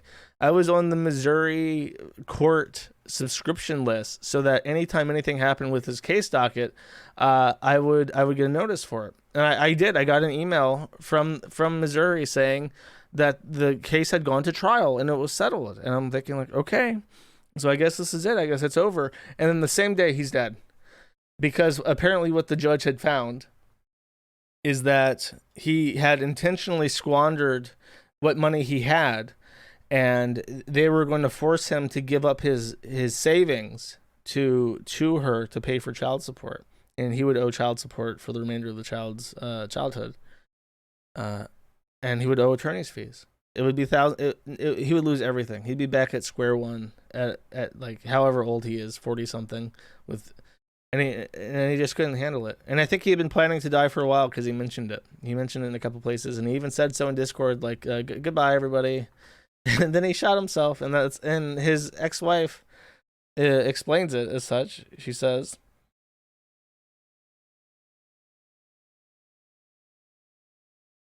child support sucks pretty hard. I'm pretty sure he cheated on her with that Logan chick, by the way. It's like, I don't know. Don't stick your dick in crazy. Don't cheat on women. Don't become a libertarian and have half Asian kids. Like, don't do these things. It's very simple, I think, to avoid these kinds of problems. But she says, I've been sitting for hours debating whether or not to disclose this, and I feel like it's something I need to do to get off my chest. Frankly, I'm tired of being quiet. I mostly had to stay quiet for years about things happening behind the scenes. I've held things inside so long and so hard, my chest physically hurt the same way it is now. I've considered not sharing this out of respect for Rich's parents and sister, but after thinking on the incredibly vitriolic wall of text Rich's mother sent me this morning, saying many things, upon many things, that his blood is on my hands, I need to share it to regain some sense of control over what's taken place in the past 24 hours. So I feel this message is very diplomatic and it's very crafted to make people like her and feel bad for her. Like, this is SJW talk. Like, this whole, I need to regain some sense of control over what's happened. Like, I don't know, your ex shot himself. What's there to take control of besides the narrative, my friend? Yesterday, I received a divorce ruling that would help me and my daughter stay in our home in Canada and allow me to provide a good life for her, as well as pay back numerous debts that had been accrued during the past 2 years when I received $350 a month in child support. In the divorce ruling, the judge found that Rich had willfully spent down the marital fund, confirmed his treatment of me was domestic violence, and put together a plan to pay for my attorney fees. He would still retain custody settled on previously in mediation. He was due to get our daughter for Christmas. An hour later, I was contacted by my attorney who informed me that Rich had shot himself early in the morning. So there it is. His other ex and I got to tell our children that their father died without saying goodbye to them or that he loved them or, to my knowledge, left a note for them. To make it this far, thank you for giving me space to let this go so I no longer have to hold on to it. It's not Canadian courts. It was America. I just said Missouri, bro. It's the Missouri courts. It was handled by Missouri. She just happens to be Canadian. I think she's she's forced to move back because she doesn't have a reason to stay in the U.S. anymore. She literally fled to like a domestic violence shelter and everything. It's a crazy story. It's not just his money. His money was gone. His youth was gone, and his health was gone. He was a very, very serious opioid addict, and I think he was one of those people who had taken painkillers so much that any level of discomfort was agonizing to him. He just couldn't stand to be in pain at all. It was just like agonizing just to exist because he's so used to being numbed out that he couldn't take it anymore. Like, just being alive every day was a chore for him. So he killed himself. I'm like, okay, whatever. The only thing worth mentioning is I don't know what his life insurance policy is. If you're gonna if you're in a 2-year divorce settlement, I guess you should buy your insurance policy in advance. Because if you don't know this, there is a suicide clause in life insurance. I think every life insurance pays out for suicide, but there is usually a clause in it for suicide expiry. Like, you have to wait 3 years before you can kill yourself to get your insurance policy. So if he didn't even leave his daughter or anything, or his kids rather, that's a really dick move.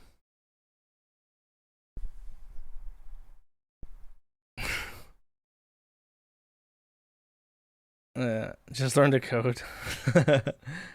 His issue is that he was spoiled sour by his mother.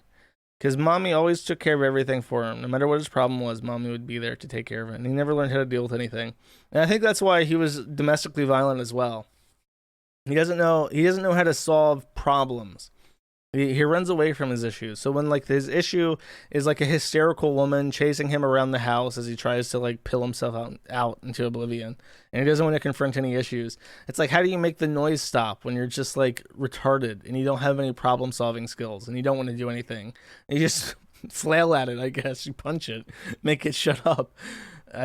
He had a real lack of problem solving skills, and his pill addiction certainly didn't help.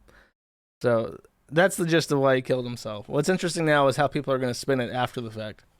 This article by Matthew Galt, who I think I've spoken to before because he seems to know who I am, says Richard Lowtax Kayanka, this is for Vice Motherboard. Richard, founder of Something Awful, is dead at 45. He's older than I thought. Creator of error-defining Something Awful forums, died by suicide. I hate that. He killed himself. Just tell him he did it. Tell him he killed himself. On November 9th, Motherboard confirmed with Lee's Summit, Missouri Police Department.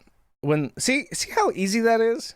He died by suicide on November 9th, and Motherboard was able to confirm it with Lee's Summit, Missouri Police Department. Wow! Isn't that simple? It's really crazy when people are actually dead that you can just call up a police department and be like, hey, Moshi, are they dead? And they're like, yes, senor. Or what do they call people in Japan?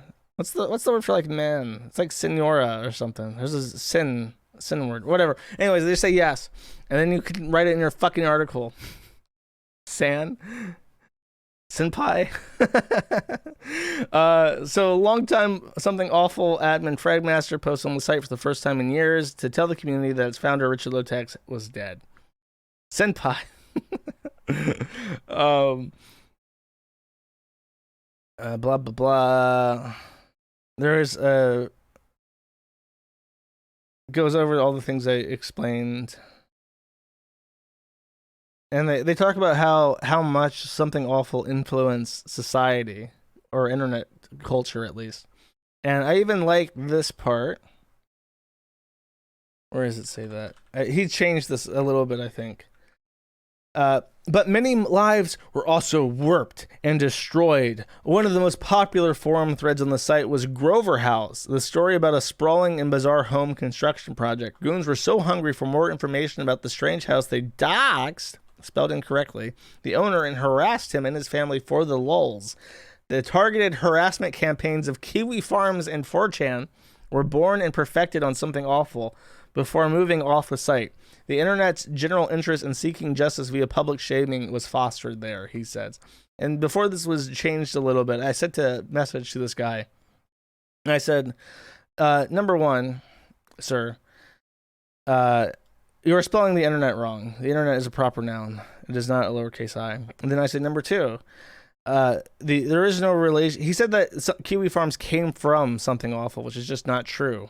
I didn't know what something awful was until I was like in my late teens, early 20s.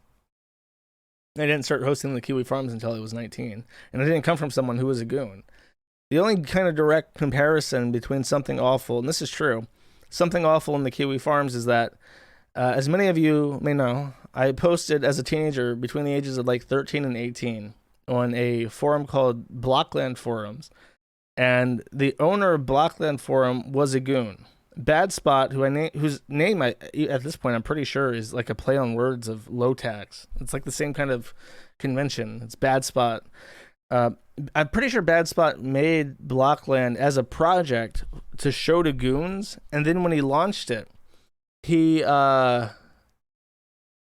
the goons didn't come over, and he instead got like children interested in like a brick building game that was modifiable. That's where I learned to script and do programming and stuff, was making mods for this game.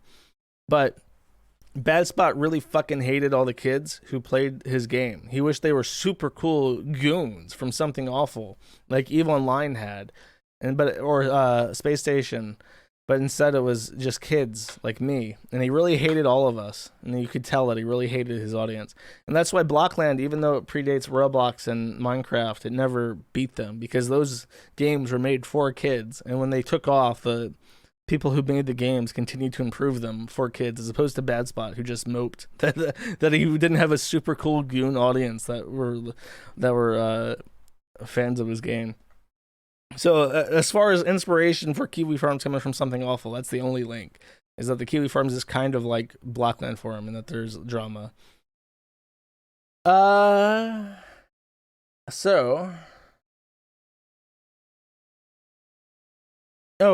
His reply to this, by the way, he said, actually, according to the AP Style Guide, it is lowercase I internet. The AP Style Book, we will lowercase internet effective June 1st, 2016, when the 2016 Style Book launches. AP Style Tip, internet. And there it is. The AP Style Guide says that it's a lowercase I. And I'll tell you right there, this is the second, this AP Style Book should be burned. It should be burned. This is bullshit. And if you're going to say I'm felted, actually, these are the same people who say that black should be proper case. And white should not be. So these people, these scum of the fucking earth, have an agenda, and they are trying to make black big, white small, and the internet even smaller. That's what you have to take away from here. Fuck the AP Style Book. That's all I gotta say. All my homies hate the AP Style Book. Wait, we're all felted. Exactly. Fuck them. Also, I'll have you know I'm internet famous now. As I segue flawlessly, let me get a sip of water, actually. As I segue flawlessly into the third leg of the stream, which will last forever, I made a tweet. I said, Shadman was arrested in LA for assault with a deadly weapon. Good riddance. Oh, before I get into this, let me just play something real quick.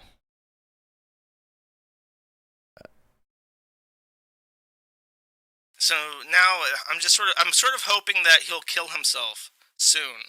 and then I can just talk. I can do a person stream on him and not have to worry about any more updates. So I'm waiting for him to die, and then I'll do a proper stream on him. So I'm trying to keep this as brief as possible. So everybody gather around and let's all point our prayer rugs towards LA. LA, I know we don't ask much from you because you are a shithole and everything that you do is vile and horrific. But if you could please consume Shadman and take him from this planet, we would all be very grateful. In the name of LA, we pray. Thank you. This is why I tell you guys. You have to think DS positive. You can't think DS negative. When you get together and you will something into existence, you say, LA, you will consume Shadman, then it will consume him. It's all in your mind. The universe is in your mind. Everything that you see is a perception from your brain. So theoretically, your brain should be able to control reality, right?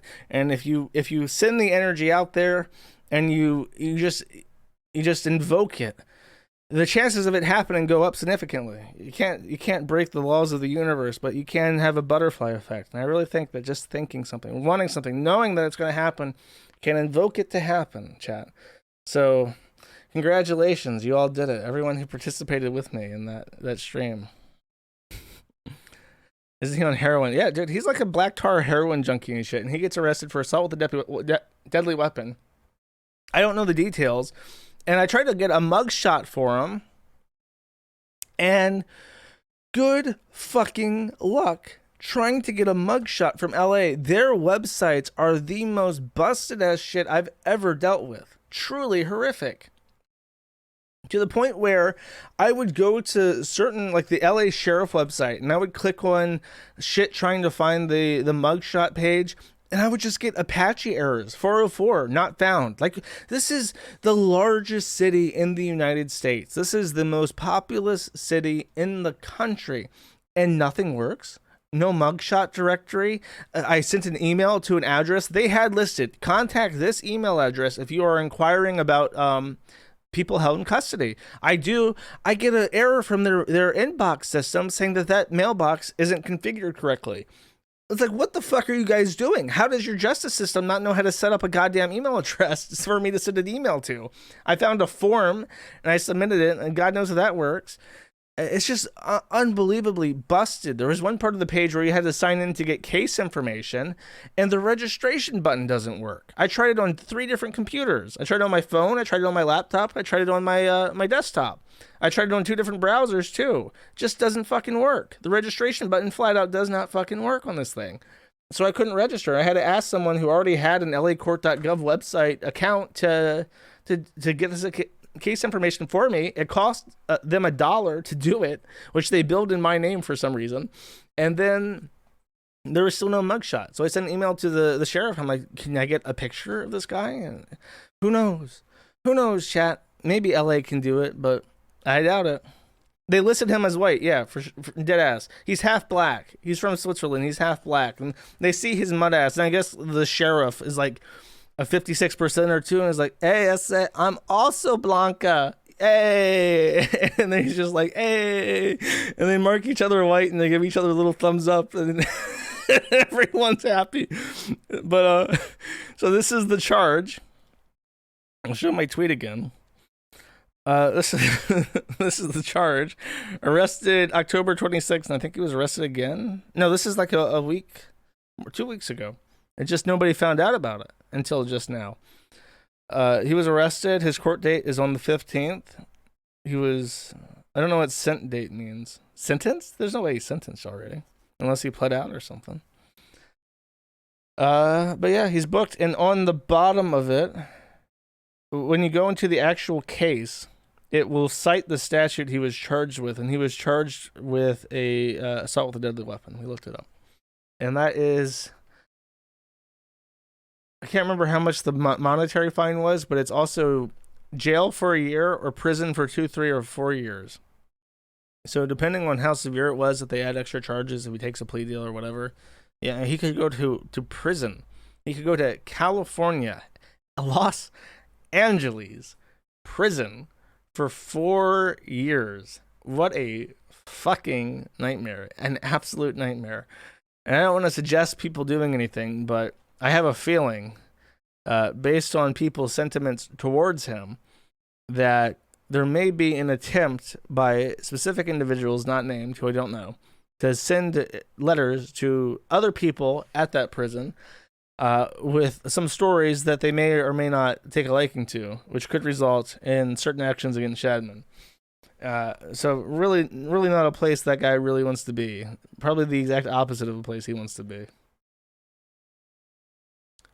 Could it be that Shadman wasn't actually half black? Look at his fucking pictures, bro. From what I understand, he's the son of a Louisiana preacher man and a Swiss woman. He looks like a mutt. He's completely, like, I look at him, I have no fucking idea what he is. I thought he was Arab or something at first. Is his name Shadé Prigine? Like, what kind of name is that? It's baffling.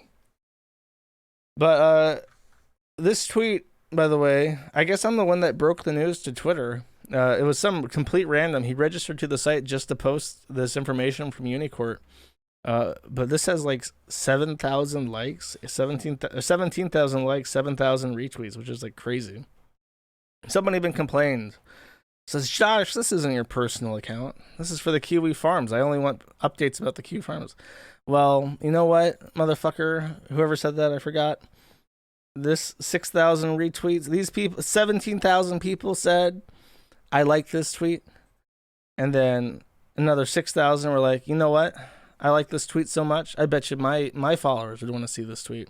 And then you down there, way down there, like, no, I only want to see Kiwi Farms updates. And I'm so popular that Nick Ricada might even notice me. Come on.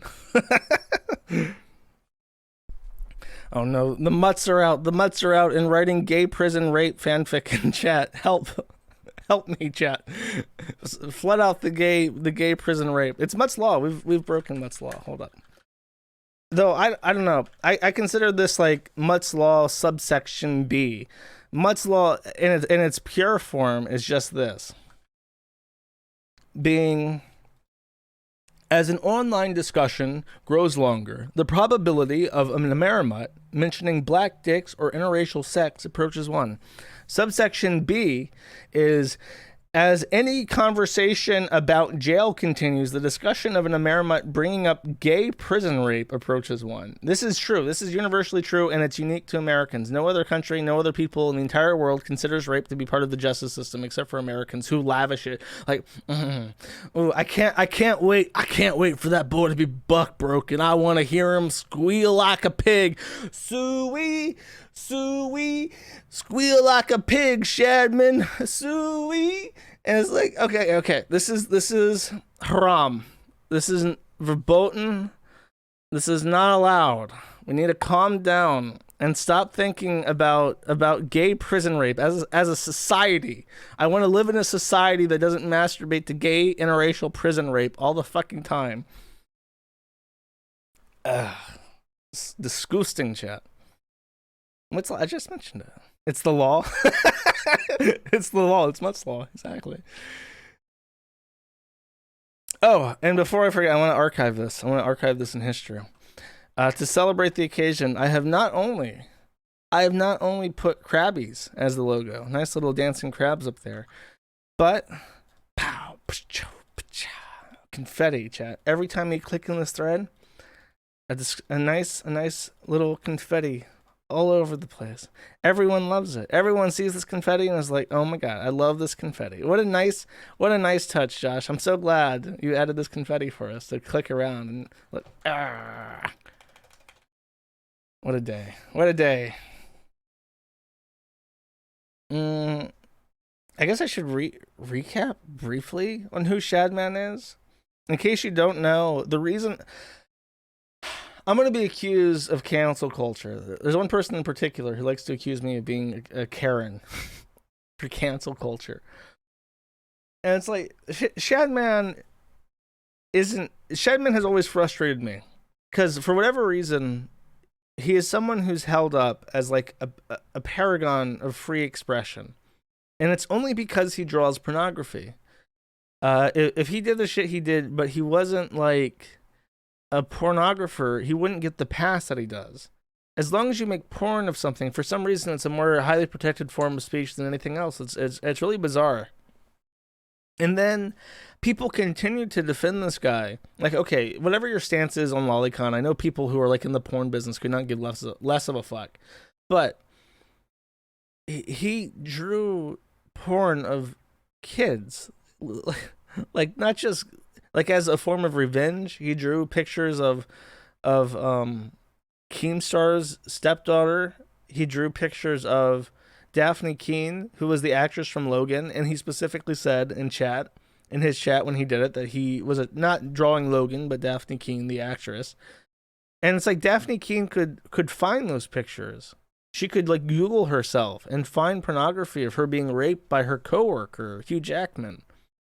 And what I consider to be like the creepiest thing he did, if you don't remember, there was a YouTuber named Lieutenant Corbus, or Soph. Yes, the same Soph that Ethan Ralph allegedly masturbated to while blackout drunk. She was a member of his Discord, and she had like a special like kitten role where she was on the user list in a different category and had a pink name and stuff. Like, she was in his adult pornography Discord thing labeled kitten, where they were sharing porn. He was drawing porn and shit, and it's just like, I'm not okay with this. And then he drew porn of her where she's like sucking off a microphone as if it's a cock, and I was like, bro, she's like 13.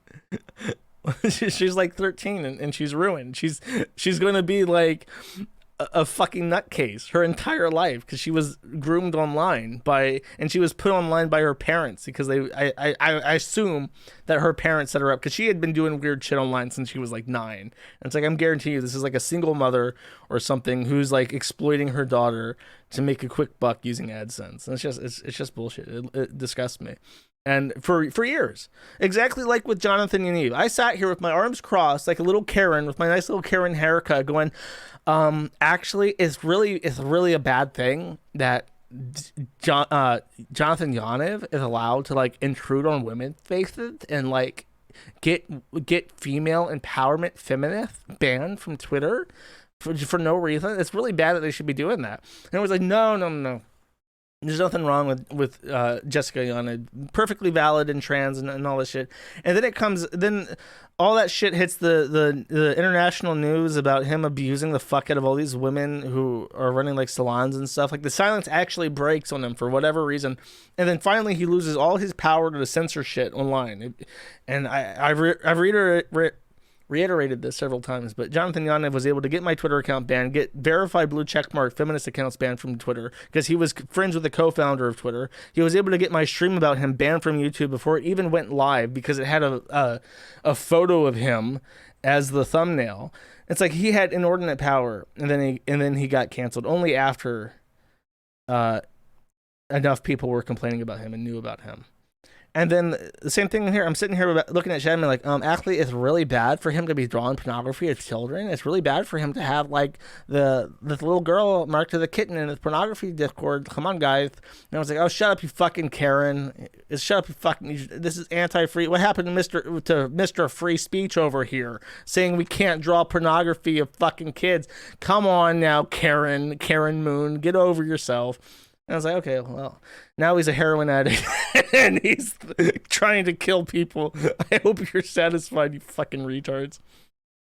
I feel like every time I've tried to cancel someone, I've been completely and totally justified, and then everyone realized I was right. Maybe I'm wrong. Maybe there's something else that I've been missing. But I really don't pick up the Crusader shield and sword unless I feel completely and totally valid in my cause. But what do I know? I'm just some fucking guy.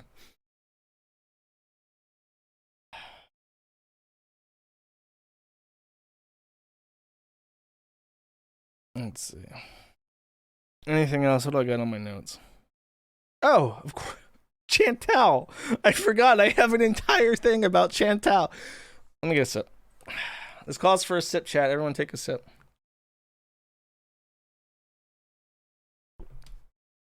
So, there's been a significant development in Chantal. On the last episode of Dragon Ball Feed, Chantal and Nadir broke up again. And then she came back to him. What a surprise. Can you guess what happens on this episode, chat? I'll give you a hint. They break up. But this time it's serious, okay? This time it's super fucking serious. Because what had happened is, as I mentioned last time on Dragon Ball Seed and Feed, Pete had started doing YouTube streams. And in one of them, someone asked him, because he just, his streams are boring as fuck. He just sits there and he talks to chat. And chat's like, hey, what do you think about Chantal's boyfriend, Nadir? And he just goes, I don't like him. I don't like him, and I think he doesn't treat her right. And he's not wrong. I mean, if he was a real man, he would have done something to prevent. He would have swept thine lady off her feet at this point if he gave a fuck about her at all. But he's not wrong. And then Nadir hears this because Nadir's also fucking streaming. They're all doing their own YouTube things now, and someone sends them Pete's statements on him, and he's like, what the fuck? Why he no be a man? Why he no be? I meet you anywhere. You never, when you see me, you never say problem with me. Never have problem with me. And then I meet you anywhere. You don't meet me. You tell me, but you go online and you say thing about me, and you spread rumor. You have not the man. And he's like super fucking pissed off about this guy. He's like genuinely angry, and he's like yelling at Chantal, according to her, and she's doing a boohoo sob stream. He's like, oh, he yelled at me, and then I drove away, and then while she's streaming and smoking weed, he starts streaming, and he just starts laying out all this dirt on him, on her and him, and it's just like, I don't want her. She's an idiot, and she lives with her ex-husband. Or ex-fiance, or whatever, or ex-boyfriend of like 8 fucking years. They live together, and I'm supposed to be okay with this as a man? I'm supposed to be okay with my girlfriend living with her ex-boyfriend of 8 fucking years? Are you kidding me? Like, number one, that's sussy baka to a normal person, but to an Arab man, like, no, he's not going to be okay with that. Are you joking? So he takes it personally that he's now, like, he was okay with Pete's being, like, in the cuck shed and keeping his fucking mouth shut, but now him sitting up there and saying, like, oh, he doesn't treat her right. Like, bro, screw you. You had your chance and you lost it. So now he's like, now they had a huge falling out, and I'll play a clip of him, instead of paraphrasing him, I'll play a clip of Nadir talking real quick. I will play a clip of Nadir. How's it going? What happened with you and Chantal? I broke up. I don't want her anymore. She has problem and I cannot handle it. She wanna move with me. We're going to see a place tomorrow. And at the same time, she still live with Beats. He say he don't scared from me. I don't scare nobody. But if you tell me an asshole, come tell me in my face. I'm single, not back with her anymore at all. I can do much better. I told her, if you go back, say one word about me online, I'm done, and I'm done. No, you cannot be my girlfriend, live with your ex. Sorry. No man, real man, will accept his girlfriend to live with other man, especially her ex. Saying I will scream at her and lie at her, whatever, in the street, whatever, these all lies. She's trying to get some income this month, I think. Story about I hate her and stuff. I don't like to talk about this, and I was not going to talk about it. I hate her and do this. No, never happened. It's her brain. She have mental health. She need to take care of it. She was high in coke. She sees stuff. I don't like to talk because I'm not the one who talk behind somebody. And I'm making it clear now I'm not gonna talk anymore. I just see my reason that I broke up with her, and I think everybody will agree with that. Me, when I have something against somebody, I will tell him in his face. Man, real man do that. I got enough from her. I handle her a lot. I trying to help her. She ran away from me to go eat not healthy. I don't push you to eat healthy. I'm trying to fix you, to make you better life. Going to gym with you, trying to stop you. I stop you for drugs. Me, I'm stopping you for drugs. You was coming here to ask me to buy drugs. I'm the one who say no. I don't want to see her again. Because me, I told her this is the last chance.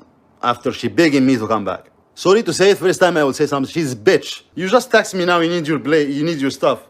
I'm not gonna show your message because I'm not like you. I tell you anytime you can pick up your stuff. And stop playing victim, Chantal. I need somebody who, since I care about them, they care about me. I don't need you. Do you hear me? I don't need you. I don't want you in my life. You can pick up your stuff if you want. I don't want to see you again. Before I told you we're gonna be friends even if we broke up. Now I tell you no, I don't want you. So I apologize for the editing. If you're only listening, the video has like all these.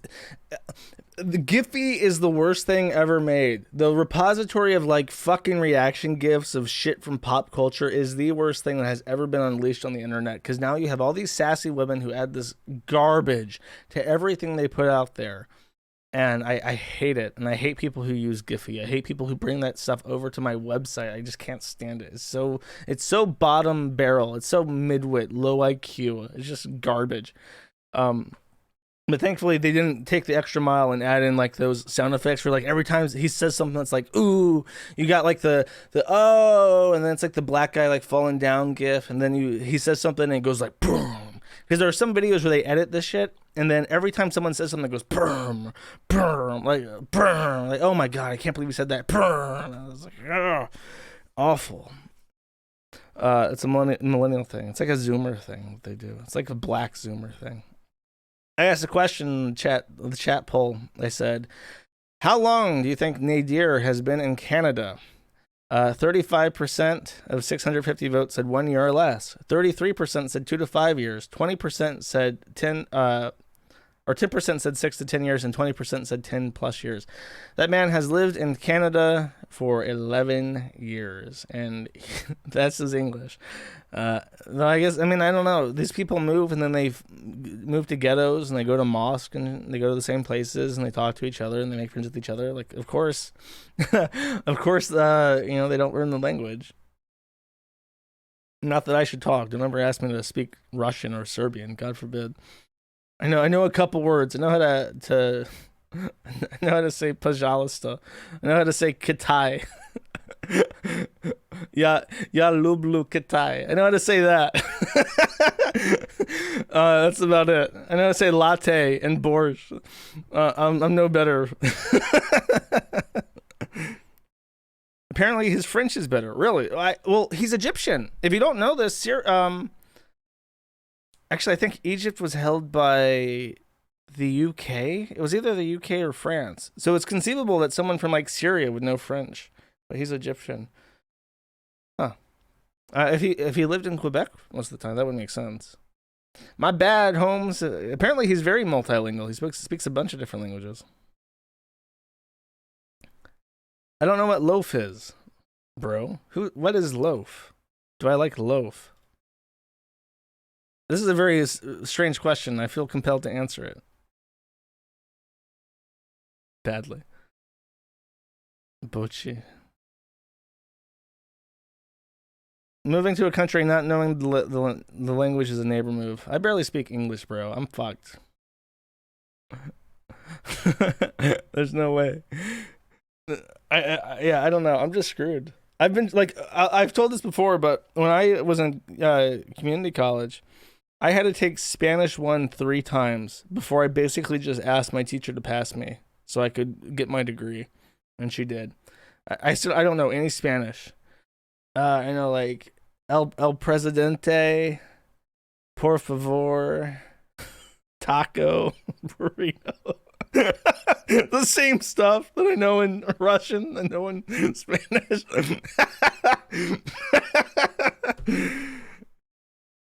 I didn't learn any Ukrainian because I lived in the south part of Ukraine, which is Russian speaking. Me gusta tacos. Sí, señor. Mucho. It would be cool. I really wish. That's like on my bucket list. I need to learn a second language. I would legit love to know Russian and Chinese. And if I knew Chinese, I would go ching chong ping pong on you guys all the fucking time just to piss you off, because I knew you guys would hate hearing Chinese come out of my mouth. Okay, is there anything? Oh, I have more Chantal clips. This is from her perspective. What does she have to say? What bothers me the most of anything, like anything he's done to me, is that he denies it, and he has no problem trying to make me look crazy and bad instead of owning his shit.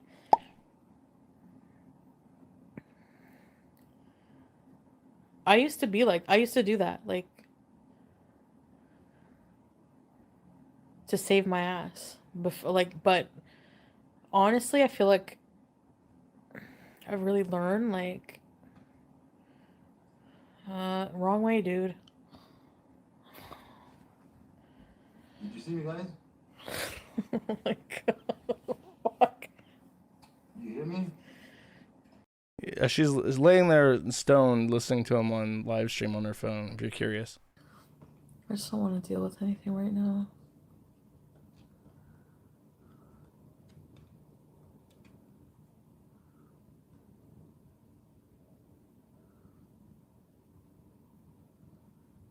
You fucked it up. You ruined it. You did. Not me. You. You couldn't control your fucking temper today. You blame it on me. You make me fucking hate you. You push me away. You, it's always been you. I talk about you online. All I do is say the shit you've done. Not a single thing I've said has been a lie. So if people hate you, it's because you make yourself look fucking bad.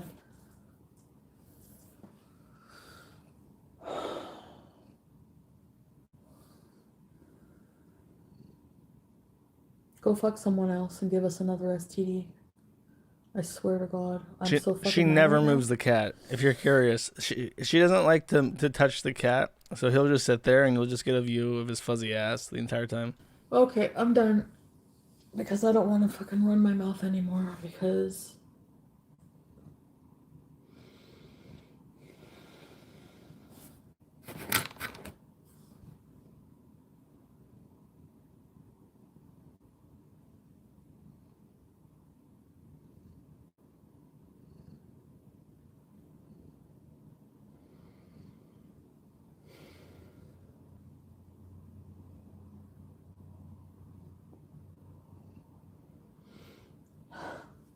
God. What the hell? B! Here, B. Oh, that's what she does. She loves to just go pee and bee all the time to call out. That's like how she treats her ex-boyfriend. She goes pee. She'll sit in her chair and then she'll want something. She'll want food or something, and she'll just lean back and go pee. And then he'll walk in like a slave, and he'll be like, "What?" And she'll be like, "Order me a pizza because I'm hungry." And then he will, and he'll bring it up to her, and she'll eat it. And that's their life. Jeez, retreat fiend.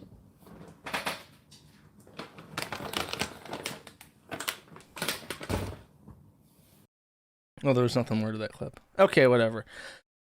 So now is the time. Do you think they will get back together? ? And I'll ask my chat, what do you think? And we'll come back to this, and we'll check it out, and we'll see what the result. I'll make a note of this, to see what you guys think regarding them getting back together. If this is the final straw. Let's see. I'm seeing 87% for yes so far. We'll take a. Not even a question. You don't care. If you don't care, don't post. It's a forum rule. With Pete's, no. With my éclaté, my brother. What's his name? Nadir. That's right. Or Nader. I think it's called Nader, which is awful. Nadir is a much more like actual sounding name than Nader. No choice. Nobody else wants her. 600 votes, about 82% for yes. Okay, I'll make a note for that in my notebook, and I'll save it. And okay, it's saved. And they're back together already. They're already back together. And what's really funny is that my akhati Nadia has said that there's a condition on them getting back together this time. Chat's already right. Yeah, they're already for real. After sobbing in the car and them yelling at each other across YouTube and stuff, they're already back together. But Akhwati Nadia has said to her that if they want to get back together, she has to do two things. She has to get rid of two things. She has to get rid of Pete's. She has to get rid of the cats. So those cats that she gushes over all the fucking time, she has to get rid of them, and they're old, so she can't like put them up for adoption or whatever. Like they would just get put down. And I don't know if Pete's doesn't even like one of them. Pete's really doesn't like BBJ because BBJ was like a cat she bought with her black boyfriend that she cucked him with. So she doesn't like BBJ. And the other cat is like 16 years old. She's super old. So those cats might get fucking put down. And Pete's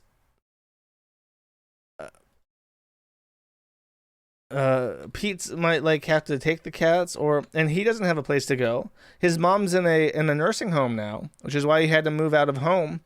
So he doesn't have a mom to move back in with. Like he's in a really shitty position. She's put him in a terrible. If she does this, she put him in a terrible position, and she's 19. That's an old cat. That cat's gonna die. I wouldn't even be surprised if Chantal just puts the cat down. Says that they woke up one day and the cat was meowing and was in pain, and she put it down, and that's just like her cover story. And then force Pete to take the other cat that's younger. I wouldn't be surprised if that happens. But if she does that, I mean, it's hard for me to say something like that. But because her fans are stupid. Her fans are really, really stupid. BBJ was bought with Pete. She originally named Casey. Pete's probably thinks it's just quirky or whatever to hate the cat. And nobody likes, he says, I hate that cat. I hate that stupid cat. Fuck that cat. Like he gets super, like nobody is impressed by you hating an animal. But I think he thinks it's like in his autistic brain, fucked up brain, he thinks it's funny. Either that or he is actually mad at the cat because it's named BB now and he got cucked by BB. Either way, end result is probably Sam being put down because she's old, and BBJ being left with Pete, who then has to go find another place to live because he can't go back home to his mom, and Chantal is putting him on the street corner because he dared call Eclati an asshole. Which, to be fair, I understand Natter's position in this. It's like, yeah, you really shouldn't be living with your ex. Don't understand not liking the animals, but I am not a Muslim, so I'm not Egyptian, so I don't understand not hating animals, which I maintain is a white people thing. That's gonna piss off the Reddit, those two people from Reddit who say that my unironic racism is a massive downside to my streams. I really believe that animal love is a capital W Hawat. It's a Hawat people thing. Hawat people have developed a symbiotic relationship with animal kind that them Muslims and them neighbors and them Chanks can't compete with. Them Chanks, they think animals is food. Animals isn't food, you idiots. They're your friend. No, unironically, I think that's a white people thing, liking animals. Anyways, interesting to see how her audience will react to her murdering her cats to stay with her boyfriend. What do you know? Josh, read The Myth of the 20th Century. Send it to me on the Fediverse. More likely I will see it there.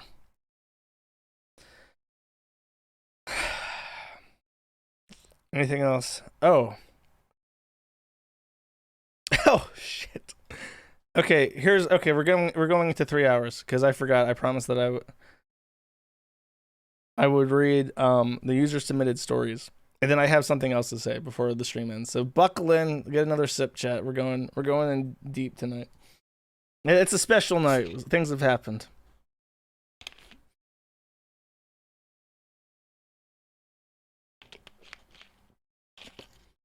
Overpaid, never joined the Matrix, as far as I know. So these are just a couple stories that I have submitted to me regarding external community drama that I'll read. First one is this. Oh, shit. Oh, I didn't even mention this. Real quick. I'm going to backtrack. On the Shadman story, on the Sun, the U.S. Sun, the author says, why has Shadman been arrested? A Twitter user under the name of Kiwi Farms has claimed Shadman was arrested in Los Angeles, though this has not been officially confirmed. Vice would be able to confirm it. I like how we've been downgraded, though. We're no longer a website called the Kiwi Farms. It's the Kiwi Farms, the Twitter user. Even though the Twitter handle is a fucking website URL, he didn't clue this guy in much. Okay, and then this. Where'd it go? Oh, here. This person was accepted into. This is from Mark. Mark sent me this. This person was accepted into a private home birth support group on Facebook, and the group moderator is apparently deleting comments and kicking women out of the group if they raise concerns. This is a man in lingerie with a trans flag.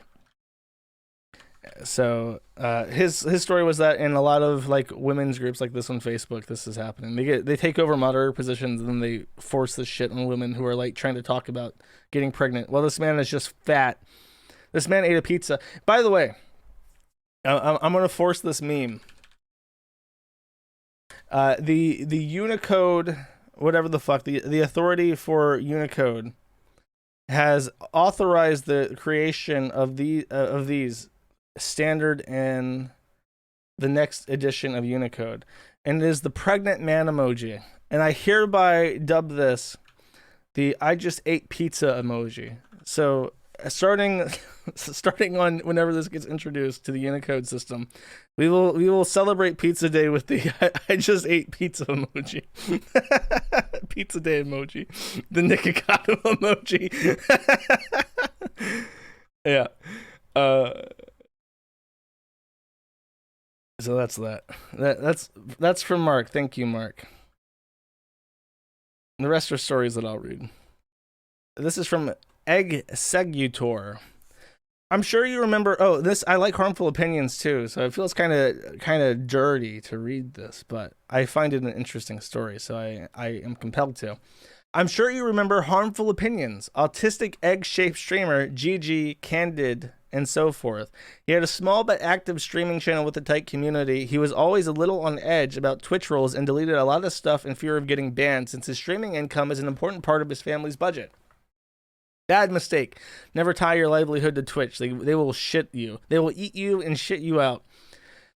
Largely, Twitch's constant demand for moderation led him to appoint his sister as moderator. His sister is an insane communist who watches all Vaush-like bread tubers, also a lesbian and non-working cripple on the dole, basically a caricature of the left.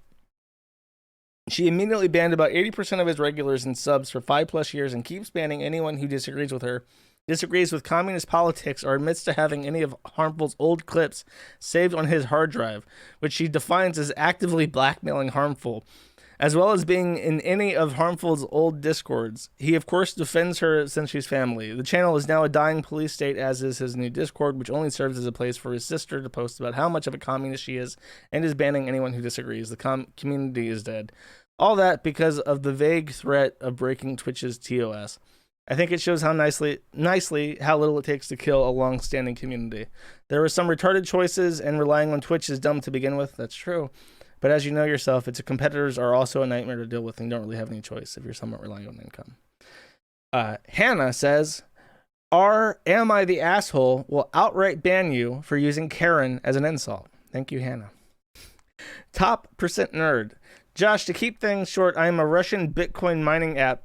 I use a Russian Bitcoin mining app named iFunny as a primary form of my social media. It's been around for a while, and I'm honestly surprised it hasn't been nuked off the face of the earth yet. A while back, mods made it so that if you type certain words, they will just be replaced with other words. So if you call someone a retard, it will just appear as ostrich. Neighbor became noon. The best case of this was rape, which became gate. A lot of GIF captions with Bill rapes ensues. People eventually game it by typing it as R with a character. This became known as R with the ape emoji, like this. So instead of R ape, it would be R gorilla. This became known as R gorilla. My favorite memory from the app is that a couple years back, a user named Samuel Woodward, killed his gay Jewish roommate Blaze Bernstein by stabbing him 40 times and burying his body in a park. He's still awaiting trial. I miss that neighbor so much. He was truly a master of his craft. Attached is his magnum opus, a post which is definitely viewed by his English teacher because she was involved in the case. Love the show. Have a good one. Thank you, top percent nerd. Pleasant Donovan says, A few years ago, I played Ark Mobile. Yes, I know it's cringe. The Chinese players began to overwhelm the population of the game. So for a while, it was everyone versus the Chinese. If you talked in the game and spoke English, you were immediately a friend against the looming Chinese menace. If your English was broken in global chat, then you were suspicious. Eventually, it was any Asian name was a threat and would be killed on sight. Impo says, Robert Moran, which is a funny name, an online content creator who saw success in the early 2000s, created a tabletop RPG game based on his show Unforgettable Realms, or Unforgotten Realms. The game was used as a framework for a live show featuring animated avatars long before VTubers were a thing. The show saw adequate success, enough to pay for an art team and animators to animate bonus events that only occurred when the audience reached donation goals. This created a fun dynamic between the creators and the audience, where the audience felt they had an influence, creating a shared sense of ownership over the story. Robert became manic about the show. He needed every episode to be better than the one that came before it. Consequently, he put a lot of pressure on his team and exploded on them in private when they didn't deliver his expectations. The audience were also lambasted after shouting "trap" in the chat when a feminine male character entered the show and made the creators uncomfortable. The next season was going to be the biggest thing ever, featuring many things that donors had paid thousands of dollars for, then it all went to shit. The art team left for mistreatment. The audience was divided between free spirits and politically correct defenders. No, this is all just text. And the donors were left with unfulfilled promises to their generous contributions. And I'm going to pull something up real quick for that. Unless I lost this email somehow. Here. He wanted me to pull up this site, which is apparently the site for it. And he says it's like an archive of what happened to the site.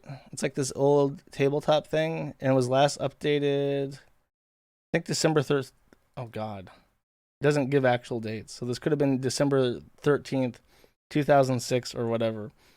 But hi, I'm Monika Rupert, she, her. I'm the CEO of Mama Loving Management and the rightful ruler of the 5 realms. The meta was wrong, and now I've come to correct it. Look into my eyes once more, and will sure you stay cursed to me, dear. So whatever this was, this person claims that it was a good thing, and then it was ruined by various factors. Very sad for them.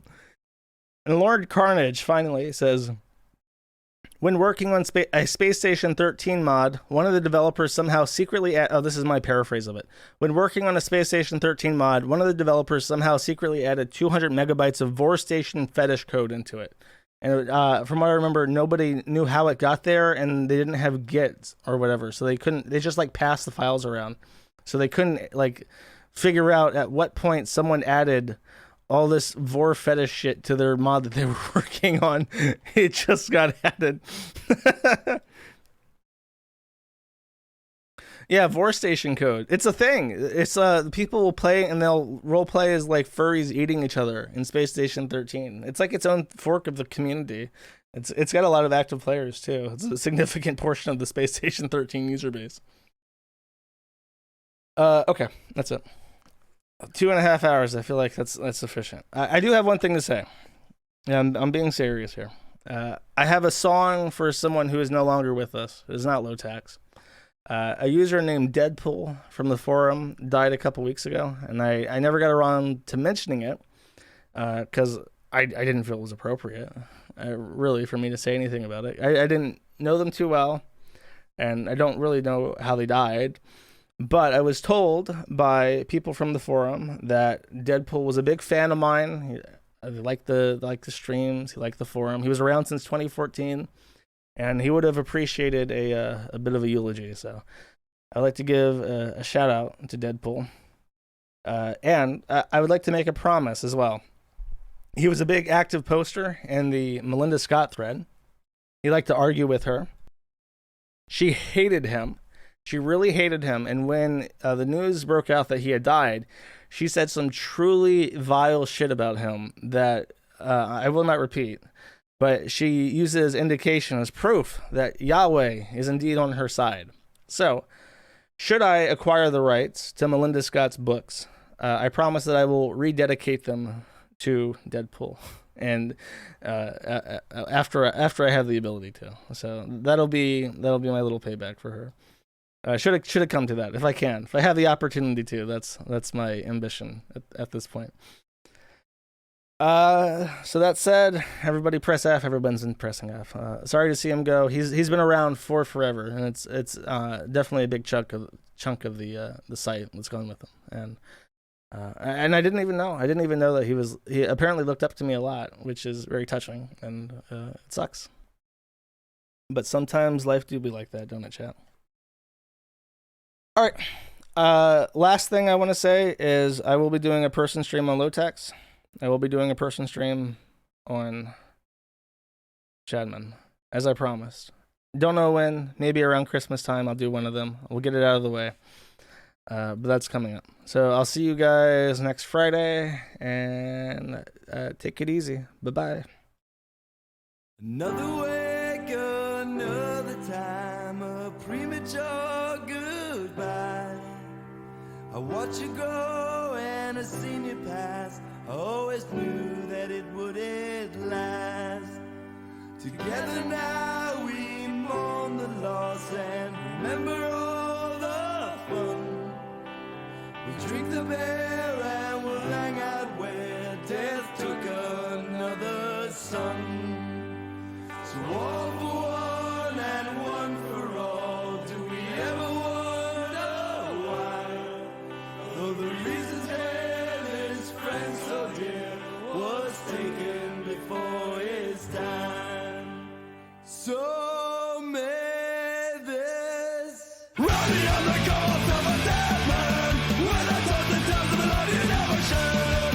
So as we dance on the grave of the man's raise your glass, sing the praise of a fallen soul. Now many men ahead for this man in us, so where was all that they drink and drunk for us. Desperation, these delicious creatures all we have. So may this drop me on the corpse of a dead man, with the closest tales of a love you never shared. So as we dance on the grave of a man's man, raise our glass, sing the praise of a fallen soul. How many times can fate be tested down? There is no path of least resistance for the born soul. Shocked and dismayed how it stole his life when this fateful course of action takes its toll. So may this drop me on the corpse of a dead man, with the closest tales of a love you never shared. So as we dance on the grave of a man's man, raise your glass, sing the praise of a fallen soul.